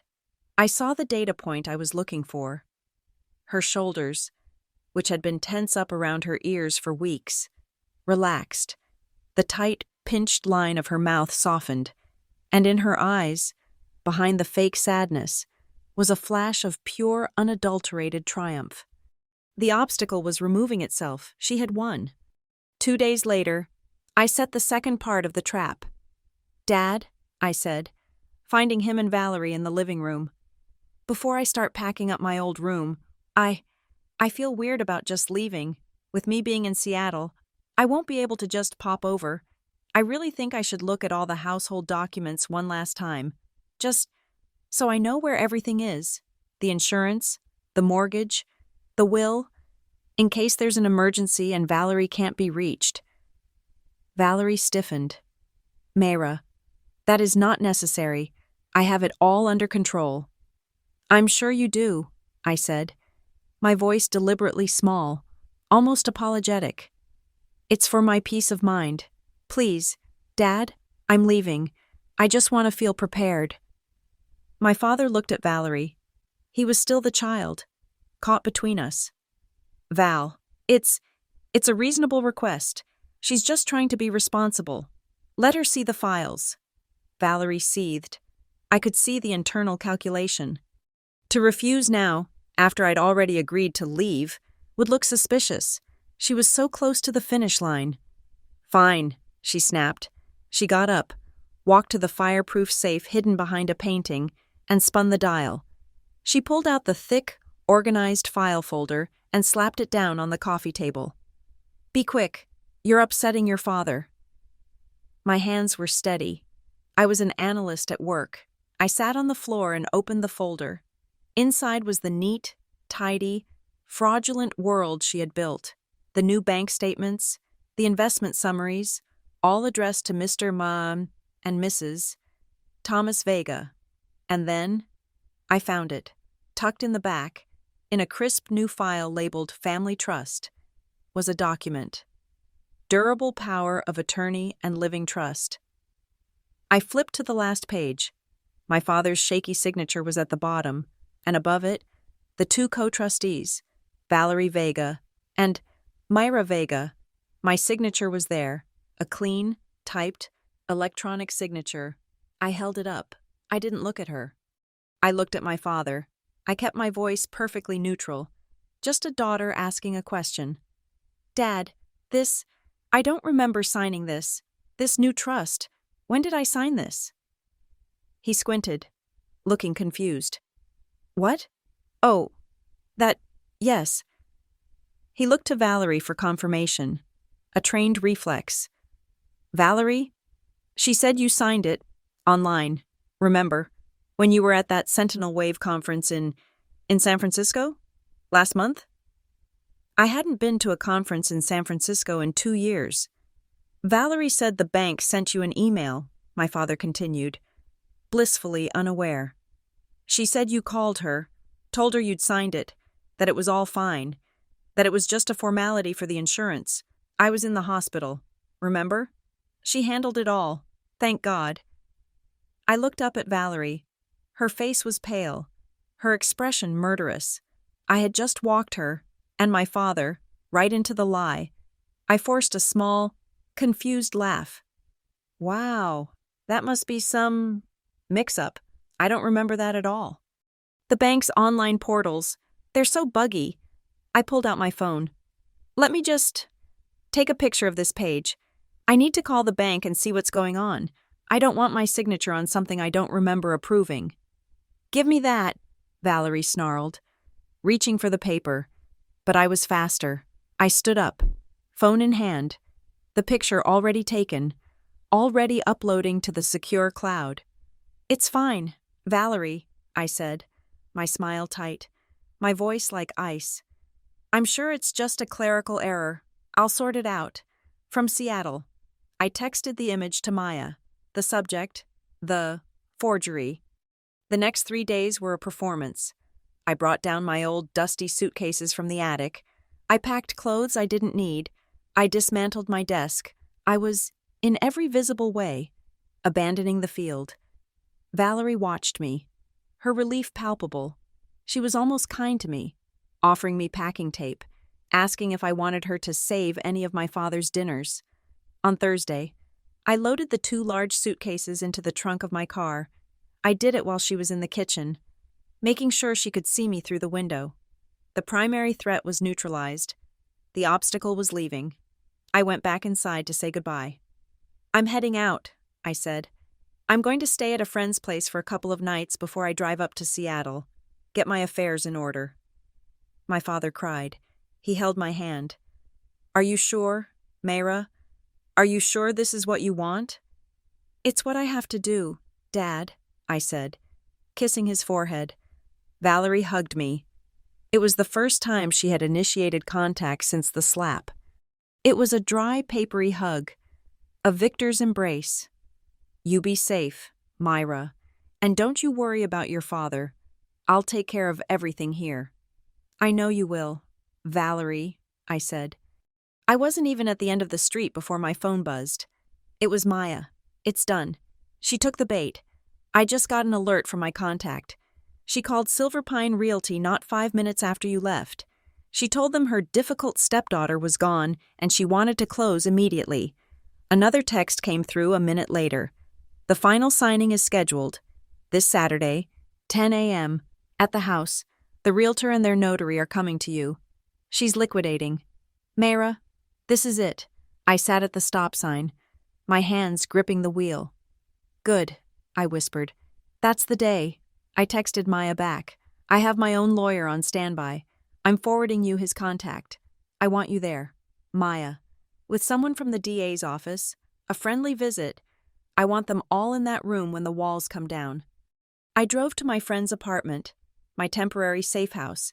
I sat on the couch, the city lights twinkling below, and I pulled out my phone. I had one more message to send. My finger hovered over the contact. Lily. I typed the words, my thumb shaking slightly. Lily, I've moved out, but I need you to listen to me. Something very important is going to happen at the house this Saturday morning, around 10. Your mother is signing some papers. I'm asking you, as a friend, to please be home. Please, just be in the house. I want you to see the truth for yourself. I hit send. The wait was agonizing. 1 minute, 5, 10. My phone buzzed. A reply from Lily. I'm scared, but I'll be home. The trap was set. All the pieces were in place. I went back to the house one last time, the night before. Friday. I used the excuse that I'd forgotten my old laptop charger. Valerie was alone, sitting at the kitchen table, a glass of celebratory wine in her hand. She was glowing. She looked relaxed, younger. She looked like she'd just won the lottery. Back again? She said, her voice smug, dismissive. Just the charger, I said, walking past her toward the stairs. You know, she said, stopping me. She swirled her wine, staring into the glass. It's a shame, really. Your mother, she thought she was so clever with all her little accounts and her legacy. She looked up at me, her eyes filled with a pity that was more insulting than her anger. But in the end, she left her husband completely vulnerable. She didn't protect him. She just left a vacancy. A smart woman would have understood that men like your father, they can't be left alone. I stopped. I turned. The time for pretending was over. She was smart, I said, my voice quiet, but it cut through the room. She was smarter than you. She knew he was a vulnerability, so she left a contingency plan. For me? Valerie's smile faltered. What are you talking about? You're leaving. You lost. I know about Harold McKay, I said. The color drained from her face. I know about the real will, I continued, taking a step toward her. I know about locker 143B, her glass, halfway to her mouth, began to tremble. And I know, I said, my voice dropping to a whisper, that you forged my signature on that power of attorney. I know you've been logging into my father's email in the middle of the night. I know you're selling my house tomorrow at 10 a.m. She wasn't angry. She wasn't defiant. The look in her eyes, the one I will remember for the rest of my life, was the pure, absolute, silent terror of an animal that has just heard the snap of the trap closing on its leg. She was, finally and completely caught. Saturday morning, 10 a.m., the house felt like a doctor's waiting room right before you're called in for bad news. The air was still and thick with an artificial, forced calm. Valerie was a masterpiece of calculated victory. She was dressed in a crisp, cream-colored linen suit, her blonde hair pulled back in a perfect, smooth chignon. Her makeup was immaculate. She looked like a woman closing a successful business deal, not one liquidating her sick husband's assets. She was fluttering around my father, who sat in his recliner, a dazed, confused king on a threadbare throne. He was wearing his best collared shirt, but it was buttoned wrong, and his hands, resting on the arms of the chair, were trembling. It's nothing, Thomas, honey, Valerie was saying, her voice bright and brittle. Just a few small papers. The bank is finally updating our mortgage insurance. It's just to ensure, that our future is stable, all squared away. The doorbell rang. Valerie's entire body tensed. Then she composed herself and glided to the door. 2 people entered, a man in a sharp $1,000 suit, carrying a sleek leather briefcase, and a woman in a severe pantsuit, her face set in a professional, impassive mask. Mr. Allen, Ms. Thorne, Valerie gushed. Thank you so much for coming out on a weekend. Can I get you coffee? Water? No, thank you. Mrs. Vega, the man, Allen, said. He was the lawyer.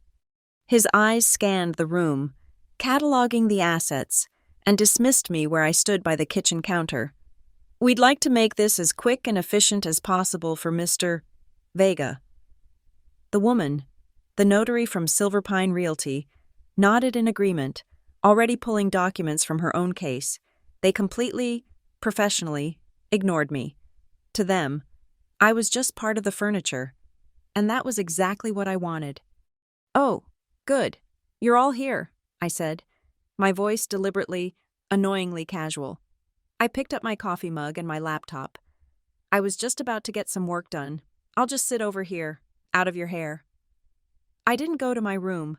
I sat on the hard, upright chair at the dining room table, just on the edge of the living room, in their peripheral vision.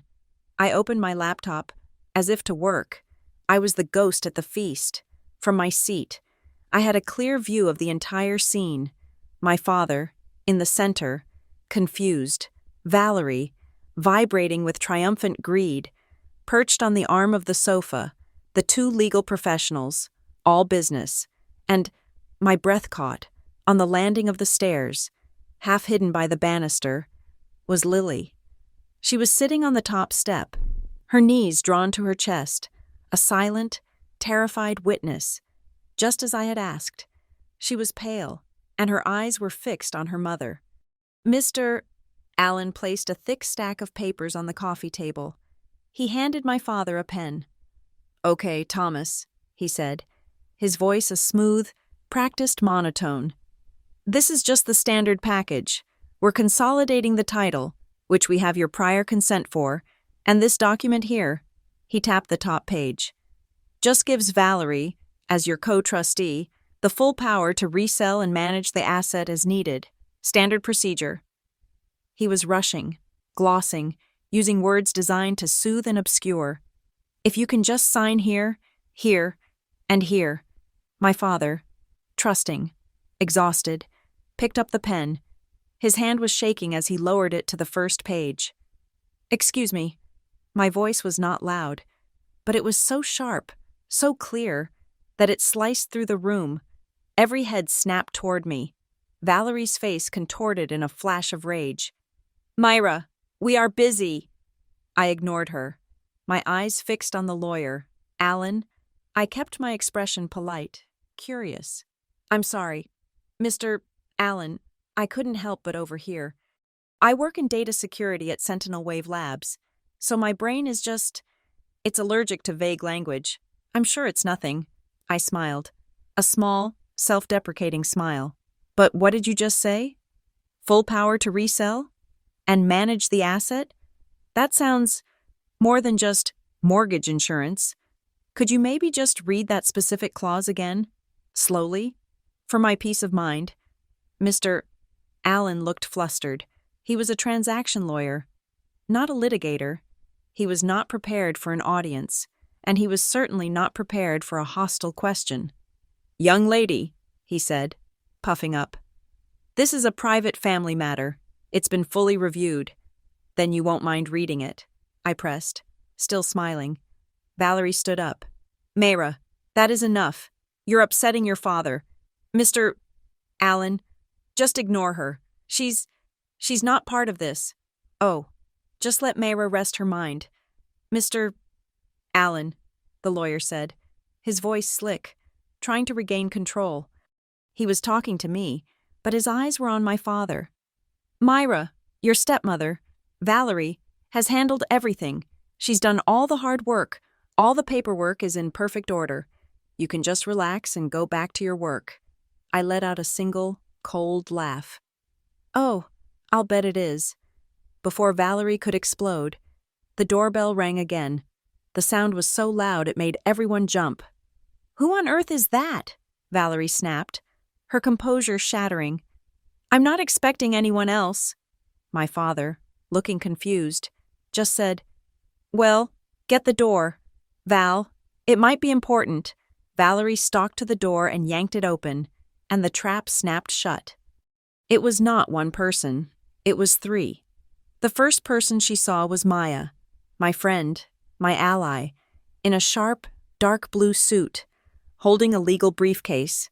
Behind her was a man I didn't know, but he radiated an air of quiet, unshakable authority, and behind him, in a full official uniform, was a county police officer.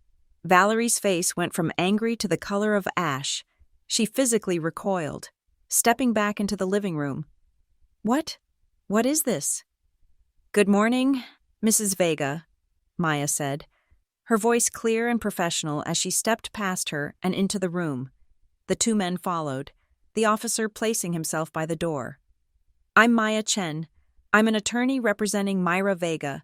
This, she said, gesturing to the man beside her, is Deputy District Attorney Marklin, and this is Officer Reyes. The shift in the room was seismic. The air turned to ice. The Silverpine notary, Ms. Thorne, stood up so fast her chair almost fell over. Mr. Allen's jaw had literally dropped. What is the meaning of this? He stammered, looking at Maya.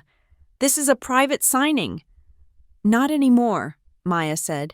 She walked to the coffee table and placed her own, much thicker, file right on top of the sales contract. We're here with an official order to halt this transaction. On what grounds? Allen blustered, trying to sound outraged. The officer stepped forward, his voice calm, projecting to every corner of the room. We are serving a temporary restraining order, effective immediately, halting all financial transactions, sales, or title transfers related to this property, Thomas Vega and Valerie Vega, pending a criminal investigation. Investigation? My father whispered, his voice trembling. What investigation? A criminal investigation, the deputy DA said, speaking for the first time, his eyes locked on Valerie, into allegations of fraud, forgery, and the financial exploitation of a vulnerable adult. This is insane, Valerie shrieked, finding her voice. It was high and shrill. This is a lie. She's doing this. She pointed a shaking finger at me. Mayra, she's making it all up. She's bitter. She's trying to get revenge because I told her she had to move out. Is that what you told her? Maya asked, her voice dangerously quiet. She opened her file. Because the evidence seems to suggest a different timeline. She laid the first document on the table, a scanned copy of the original. This is the last will and testament of Elizabeth Ann Vega, the real one. From the archives of Harold McKay, it leaves this house, and all related accounts, to Myra Vega, effective on her 25th birthday. Thomas made a small, wounded sound in his throat. This, Maya continued, is a forensic analysis from a certified handwriting expert, confirming that the electronic signature on the new power of attorney, the one you just tried to use, she tapped Mr. Allen's document, is a forgery. It does not match any known signature from my client. You can't prove that, Valerie yelled. And this, Maya said, is a full log of your home IP address, cross-referenced with your personal laptop's device ID, accessing Thomas Vega's private email at 2 a.m., 3 a.m., and 4 a.m. on multiple dates to intercept and delete bank correspondence and legal notices. I watched Valerie's face. She was crumbling. The confident, smug woman from 10 minutes ago was gone, replaced by a cornered, terrified stranger. But this, Maya said, her voice dropping, is the part I think the DA's office will find most interesting. She pulled out the last file, bank statements. These are statements from your private, personal savings account, Mrs. Vega, opened 3 months ago, and these, she laid another set next to them, are the joint household accounts for you and Thomas Vega. We find it compelling that over $50,000 was transferred from the joint account into your personal account, in small, hard-to-track increments, on the exact days your husband was in the intensive care unit, recovering from open-heart surgery. A gasp came from the notary. Mr. Allen, the lawyer, took a half-step back, his face pale. He was distancing himself. He was looking at his own career, flashing before his eyes. I was paying bills, Valerie stammered. It was for the hospital. The hospital was paid by my client, Maya said, her voice like steel. From her personal savings. We have the wire transfer receipts for that, too. It was over. It was all over. The man from Silverpine Realty, Alan, suddenly snapped his briefcase shut. Ms. Thorne, we're leaving. This contract is hereby suspended. We had no knowledge of any of this. Mrs. Vega, we were operating in good faith. Wait, Valerie shrieked at him. You can't go. We are gone, he said, and he and the notary practically ran from the house. Pushing past the officer, they were rats, fleeing a ship that was not just sinking, but on fire. Valerie was left alone. Her private lawyer, now just a man in a suit, staring at the floor. My father. He was just sitting there, his face gray. He was staring at the copy of my mother's will. Thomas, Valerie pleaded, her voice now a desperate, pathetic whine. Thomas, honey, they're lying. It's a misunderstanding. Tell them. My father didn't look at her. He just looked at Maya. You said Elizabeth's will. From Harold? Maya nodded gently. Yes, Mr. Vega? And she left this.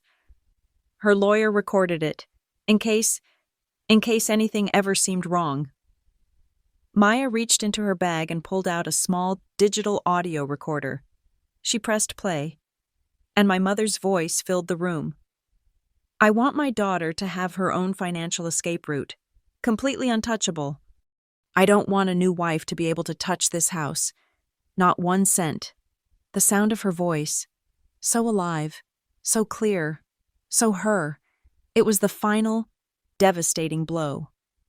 My father made a sound, a raw, strangled sob that tore out of his chest. He slumped forward in his chair, his hands covering his face, and he began to weep. It wasn't quiet.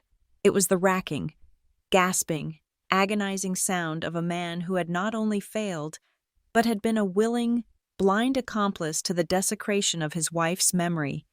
He had broken his promise. He had betrayed us both. And on the stairs, hidden in the shadows, I heard another sound. Lily. She was no longer crying silently. She was sobbing, her small body shaking, as she finally understood that her mother had not just bent the rules, but had committed a crime, that her fears were justified, that her mother, in her greedy, desperate fear, had just dragged them both to the edge of a legal abyss. The deputy DA, the lawyer Maya had brought, gave Valerie his card. You need to hire a criminal defense attorney. Mrs. Vega, you will be contacted on Monday with the next steps. Officer Reyes gave a final, hard look around the room, his hand resting on his belt, and then they were gone. Maya gave my arm a single, firm squeeze. I'll call you tonight, she whispered, and then she left too. The front door clicked shut. The silence that fell was louder than the accusations. It was a vacuum, heavy and suffocating, filled with the sound of my father's ragged breathing and Lily's quiet, hiccuping sobs from the stairs. Valerie stood in the middle of the room, her perfect linen suit now looking like a costume. She was vibrating, her hands clenched into white-knuckled fists. She was a cornered animal, and the trap hadn't killed her. It had just left her wounded and furious. Well, she spat, her voice a low, trembling sneer. Are you happy now? She wasn't talking to my father. She was talking to me. You've ruined everything. Everything. I was trying to hold this family together. I just looked at her. I was too tired to argue. I had just deployed the weapon. I was just watching the fallout. You think this is easy? She shrieked, her voice climbing. You think I wanted this? Your father? He was falling apart. We were going to lose this house. The bills from his heart, they never stop. I was protecting him. I was protecting our future. Our future. Valerie? I asked, my voice barely a whisper. Or your future? The $50,000 you wired to your personal account? Was that for the family? That was for us, she insisted, her eyes wild. For emergencies. For Lily's college. You don't understand. You float in here with your big six-figure salary, and you judge. You have no idea what it's like to be scared, to worry that you'll be left with nothing. He was sick. He could have died. What was I supposed to do? Let us be thrown out on the street? She was spinning, defaulting to the only script she had left. She was the victim. My father, his face pale and blotchy, finally looked up from his hands. He didn't look at me. He looked at her. His voice, when it came, was not angry. It was something worse. It was hollow. "Valerie," he said, his voice raspy from crying. "All this, all these papers, all this money, did you ever, just once, think about telling me the truth?" The simple, devastating question hung in the air. It was the question of a child, not a husband, and it broke her. "The truth?" She laughed, a high, hysterical sound. "You wouldn't know the truth if it hit you in the face. Thomas, you've been hiding from the truth since Elizabeth died. You wanted me to handle it. You begged me to handle it. Because you were too weak." She rounded on me. "And you? You think you're so smart? You come in here, waving your mother's ghost around. You're just like her, cold, calculating. You think you're better than everyone." "She's not," a small voice sobbed from the stairs. "She's not." Valerie spun, her rage finding its new, true target. You selfish little girl, you sit up there, crying, after she jabbed a finger at me. "Just destroyed our lives. You think she cares about you? She's just using you." "That's enough," I said. My voice was quiet, but it had the flat, hard finality of a gavel. Valerie kept screaming at Lily. "You have no idea what I did for you, to protect you." "No," I said again, louder this time. I walked to the coffee table. Through the debris of the signing that never happened, I reached into my pocket, my fingers closing around the cold, familiar shape. I pulled it out and placed it on the table, right on top of my mother's will. The small, tarnished key, with its faded green tag, 143B. I didn't look at Valerie. I looked at my father. "If all of this," I said, my voice calm, "was just to protect the family, why did you have to hide this? Valerie, why did this key, the one to my mother's legal files, end up in your possession?" Valerie stopped screaming. Her mouth hung open. She was staring at the key as if it were a snake. My father leaned forward, his eyes narrowing. He recognized it. I saw the flash of memory, a piece of data finally clicking into place for him. That's Harold's key," he whispered, "to his archive. I remember that. He gave it to me. After the funeral, I put it in the desk." He looked at Valerie, his eyes finally clearing, the fog of denial and medication burning away. "You took it. You had that key, didn't you? Val, you told me it was lost. You told me all of Harold's files were destroyed." His voice was rising. "So why," he said, his voice cracking, "does Myra have it?" Valerie was white. She was trapped. Utterly, this was the one piece of evidence she hadn't known I possessed. This was the source code. She had no answer. Her eyes, frantic, darted around the room, looking for an exit, looking for a lie. And they landed on the stairs. They landed on Lily. It was an instinct, a pure, animal instinct, the mother looking at the cub she knew had betrayed the pack. It was an accusation. It was a silent, venomous, "How could you?" And Lily understood it. We all saw it. The silent, hateful transfer of blame. Lily's sobbing stopped. She stood up from the step, her small body trembling so hard I thought she might fall. She wiped her nose on the back of her sleeve, her face a mess of tears and shame. It was me. Her voice was so quiet. We barely heard it. "What?" Valerie hissed. "It was me," Lily said, louder this time, her voice shaking but finding a new, terrified resolve. She took one step down, then another, clutching the banister. I'm the one. I put the key under her pillow. My father and I just stared. Valerie looked like she had been struck. You... what? I saw you, Lily said, the words tumbling out now, a confession that had been held in for months. I saw you, Mom, weeks ago. You were in the basement. You were going through those old boxes. The ones you always said were dead weight. You found a little wooden box, and you took that key out. You were on the phone. You were whispering. She was crying again, but she kept going, her eyes fixed on me. You said the old lawyer's box. Better if it just stays buried. You sounded so cold, and I knew it was something about her. She pointed at me. About her mom. She looked down, her shame mixing with her fear. I went down there. I looked at the tag. McKay Legal. I even went to the building. Once. Just to see. I didn't go in. But I saw the map. I saw the name. Vega Estate. I knew it was important, and I knew you were hiding it. You traitor, Valerie whispered, her voice full of a sudden, deep hatred. I didn't know what to do, Lily cried out. You were changing. Mom, you were so angry, and you were lying to Thomas, and then she looked at me. She came home, and you were so mean to her.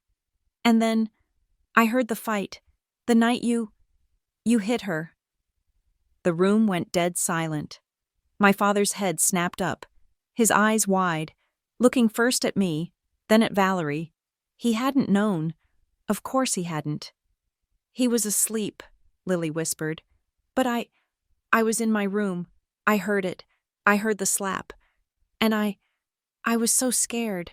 I knew you weren't just protecting us. You were being a bully. So I waited, she said, her voice dropping. I waited until you were asleep. I took the key from your jewelry box. I crept into her room. She was asleep. I was so scared she'd wake up, and I slid it under her pillow.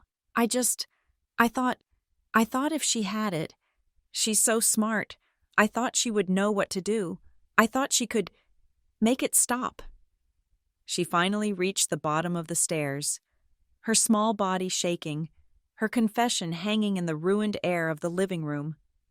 I walked over to her. I didn't say anything. I put my hand on her shoulder. She was so small. She looked up at me, her eyes begging for something, not forgiveness, just understanding. You saved me, Lily, I said, my voice thick. You saved me, and you probably saved my father, too. Thank you. Valerie erupted. It was not a sound of anger. It was a sound of complete psychic annihilation, a shriek of pure, undiluted rage. You replaced me, she screamed at Lily. I gave you everything. I did all of this for you, and you gave it to her. You traitor. You ungrateful. Valerie, stop, my father's voice. It wasn't a plea. It was a roar. He was on his feet. His sickness, his weakness, all of it burned away in a sudden, final surge of adrenaline and shame. He was standing, shaking, but he was standing. He stepped between Valerie and her daughter. He put his arm out, shielding Lily. It was the first time since I had come home, the first time in years, that he had not been passive. He had picked a side. Don't you ever talk to her like that again, he said, his voice low and guttural. This is not her fault. This is my fault. He turned to me, and the look in his eyes, it broke my heart all over again. The shame was so profound, so deep. It was a physical thing. Myra, he whispered. His voice broke. Oh, God, Myra, I'm so sorry. I knew, I didn't know, but I knew something was wrong. I was so scared. I was so sick. And I was so scared you'd leave. Like your mom. I was so scared of being alone. So I let her. I let her just handle everything. I just signed. I didn't look. I didn't want to look. It was easier not to look. He was confessing. To me. To his daughter. I'm so sorry. Baby. He wept. I let you down. I let your mother down. And in that moment, the entire landscape of my future shifted. I looked at the three of them, Valerie, defeated, hateful, and facing criminal charges. My father, a broken, sick old man, finally understanding the depth of his own weakness, and Lily, a 19-year-old girl, huddled behind my father, who had just risked her mother's wrath and her own future to do the right thing. I had a choice. I had the leverage. I had the will. I had the forgery. I had the stolen $50,000. I could. And Maya would back me. Push this to the absolute limit. I could send Valerie to prison for years. I could make sure she was completely, finally destroyed. The revenge part of my brain, the part that still felt the sting of her hand on my cheek, demanded it. But then I looked at Lily. Pushing for a maximum sentence would mean Lily would have to testify against her own mother. It would mean dragging her, my one, true, secret ally, through the mud of a public, criminal trial. It would scar her for life. And my father? He was already so fragile. A long, vicious trial. It might literally kill him. My goal. What was my real goal? It wasn't just to win. It wasn't just to punish. It was to restore what my mother had intended. It was to protect her legacy, and it was to save the innocent. I looked at Lily, cowering, and at my father, weeping, my anger, the cold, sharp fury that had been driving me for weeks. Suddenly, it didn't evaporate, but it cooled, it settled. Revenge wasn't about total destruction. It was about reestablishing the truth. It was about protecting what was right. And in this, Lily was as much my mother's legacy as the house was. I knew what I had to do. The weeks that followed were a cold, sterile blur of legal procedure. The house, once a pressure cooker of whispers and violence, became a quiet, neutral territory. The formal investigation opened, and the case the deputy DA built was airtight. Valerie was officially charged on multiple counts: forgery, financial exploitation of an elder, and attempted grand larceny for the sale of the house. Her lawyer, Mr. Allen, was also implicated, facing a review from the state bar for his role in rushing a fraudulent transaction involving a vulnerable, medicated adult. The system, slow and impersonal, had finally logged the threat and was responding. But the system wanted a trial. The prosecutor, Mr. Marklin, was confident, even eager. He had the forged documents, the audio recordings of my mother, the bank statements showing the $50,000 transfer, and now, a terrified but willing witness in Lily. He wanted to make an example of her. He wanted jail time. I was the one who stopped it.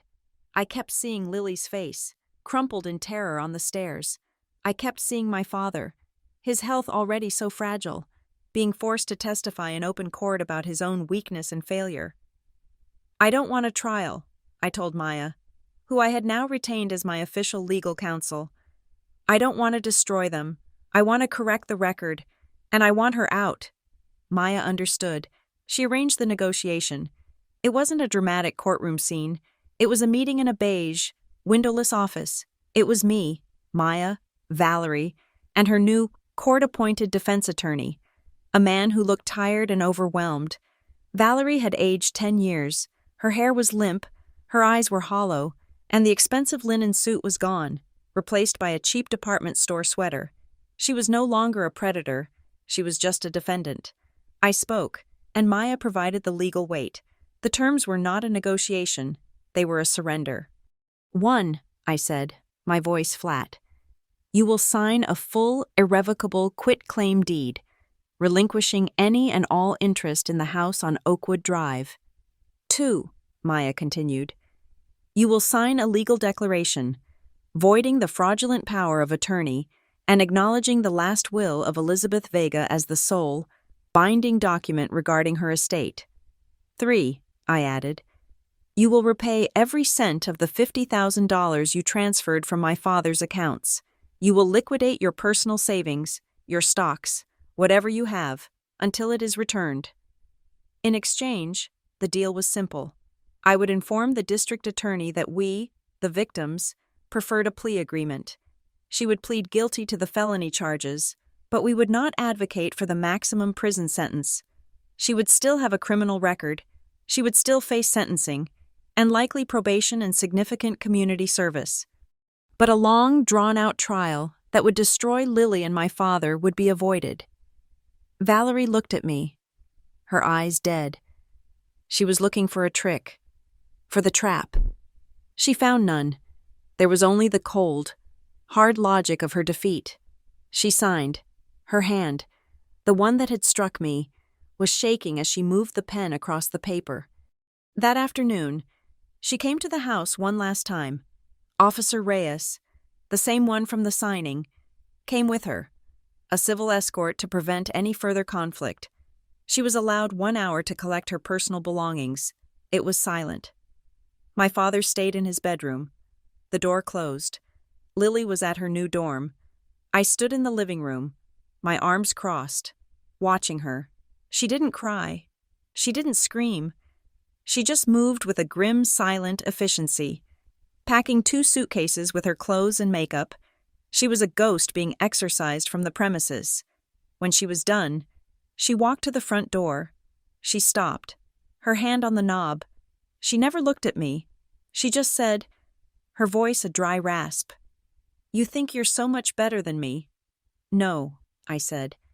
"I just had a better mother." She flinched, as if I'd slapped her back. Then she opened the door, walked out into the rain, and got into the waiting taxi, and she was gone. The most difficult decision came with Lily. In her first true act of rebellion, her first choice as an adult, she had refused to go with her mother. Valerie had called her from a friend's house, pleading, and Lily had simply hung up. She had nowhere to go.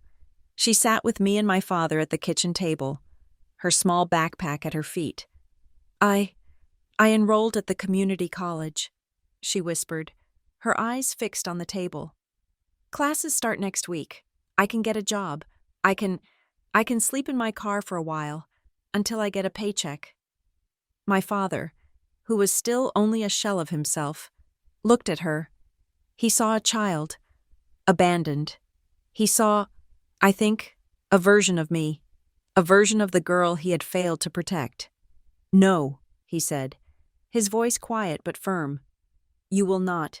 You will live in the dorm. I will pay for it. The tuition, the room and board." He looked at me, his eyes asking for permission for the first time in his life. If that's all right with you, Mayra?" This was my mother's money. This was the inheritance a different woman had tried to steal. And here was her daughter, the one person who had saved it. "Yes, Dad," I said. "It's what my mother would have wanted." It was a decision that felt both painful and profoundly right. It was, for Lily, a liberation. My father began his own slow, painful recovery. It wasn't his heart. It was his character.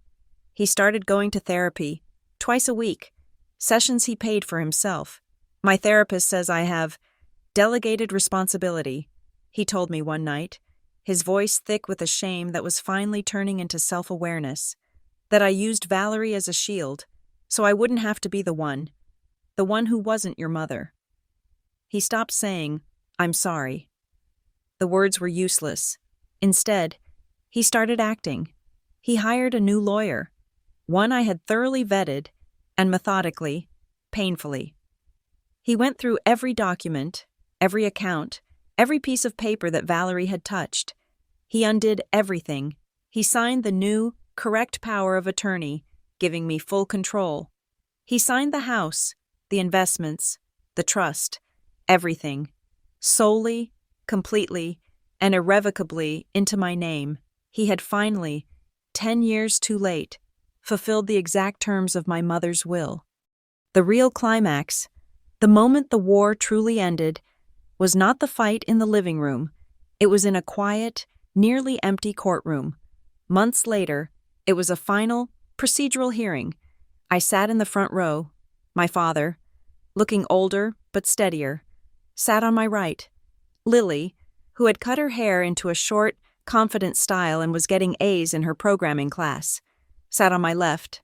The judge, a no-nonsense woman with sharp eyes, read from the file. The court hereby finds the durable power of attorney dated June 4th to be fraudulent and is hereby nullified. The court finds the title transfer application to be fraudulent and is hereby nullified. Her voice was a monotone, but the words were a tidal wave, washing the house clean. Then, she picked up a different file. The court, having reviewed the original documentation from the legal archives of Harold McKay, hereby affirms the full, binding, and uncontested validity of the last will and testament of Elizabeth Ann Vega. She read my mother's name aloud, in a court of law. She read the clauses about my 25th birthday. She read the stipulations my mother had put in place to protect me. Hearing her name, her intent, spoken as law, was the most profound vindication of my life. It was not just about a house, it was about her voice, her value, her foresight, all of which had been buried and silenced by Valerie, and by my father's weakness. For a decade. I walked out of that courthouse, holding the certified, stamped order. I felt like I could breathe for the first time in my life. I hadn't just reclaimed a house, I had reclaimed my mother's story. That night, for the first time, I slept in my old bedroom. I didn't move back to Portland. The Seattle job offer had been a bluff. One my company, thankfully, was happy to rescind. I was needed here. I didn't lock the door. I didn't listen for footsteps in the hall. My hand didn't instinctively reach under my pillow for the cold, hard reassurance of the key. I was, finally, safe. The next morning, I took the small, tarnished key, 143B, from my nightstand. I opened the top drawer, where I kept a small wooden box with a few faded photographs of my mom. I dropped the key inside. It landed with a soft, final click. I looked at her picture, the one of her smiling at me, her eyes so bright and intelligent. "You thought of everything." "Mom," I whispered, my fingers tracing the edge of the photo. "You built the perfect firewall, but you didn't account for the one impossible variable, the one who was brave enough to open the door from the inside, the one who started it all. Lily." I won't forget that. A soft knock. My father stood in the doorway, holding 2 mugs of tea. He didn't look like a king, or a patient, or a victim. He just looked like an old man. He sat on the edge of the bed and handed me a mug. We sat in silence for a minute, the morning light streaming in. He didn't say, "I'm sorry." He knew the word was meaningless. Instead, he took a sip of his tea and said, "I'm thinking of maybe selling this place. It's too big. For just me, I was thinking of getting a small condo, closer to your old apartment in the city, or maybe near Lily's college." He looked at me, his eyes clear and direct, for the first time. "From now on, Mayra, any decisions about this house, about the money, about anything, I'm asking you first." That was the real restitution. Not the money, not the house. It was him, finally, giving me the control he had abdicated to a stranger. He was finally treating me like the adult he had refused to see. I looked around that room, at the faded band posters on the wall, at the pale plastic stars on the ceiling. I realized that the family I had grown up with, that naive, perfect image of my father, was gone forever. It was shattered, but the new one, the one I was building with a broken old man and a brave 19-year-old girl, was based on something stronger than memory. It was based on a brutal, painful, and undeniable truth, and it was real. People talk about revenge like it's a fire that consumes everything, but sometimes it's not. Sometimes, revenge isn't about mutual destruction. It's about forcing someone to look at the cold, hard, unalterable truth of what they did, and then forcing them to live in the world they created. If you've ever been betrayed, if you've ever been used by the people who were supposed to protect you, it doesn't make you less. It doesn't mean you're weak. It just exposes the hollow, broken, fearful places inside them. It is not your flaw. It is theirs. Someone slipped a key under my pillow on the night I felt most powerless. Maybe your key isn't a key. Maybe it's a gut feeling that won't go away. Maybe it's an old email in a forgotten folder. Maybe it's a friend. Like Lily, brave enough to whisper the truth? Whatever it is, don't ignore it. Stepmother beat me when Dad was asleep, but someone slipped a key under my pillow. And that key reminded me that even when you are trapped in a house that is no longer your home, even when you feel like you have no power at all, there is always a secret door to freedom. You just have to be brave enough to open it and let the truth walk through first. Thank you so much for listening to my story. I'm really curious to know, where in the world are you listening from?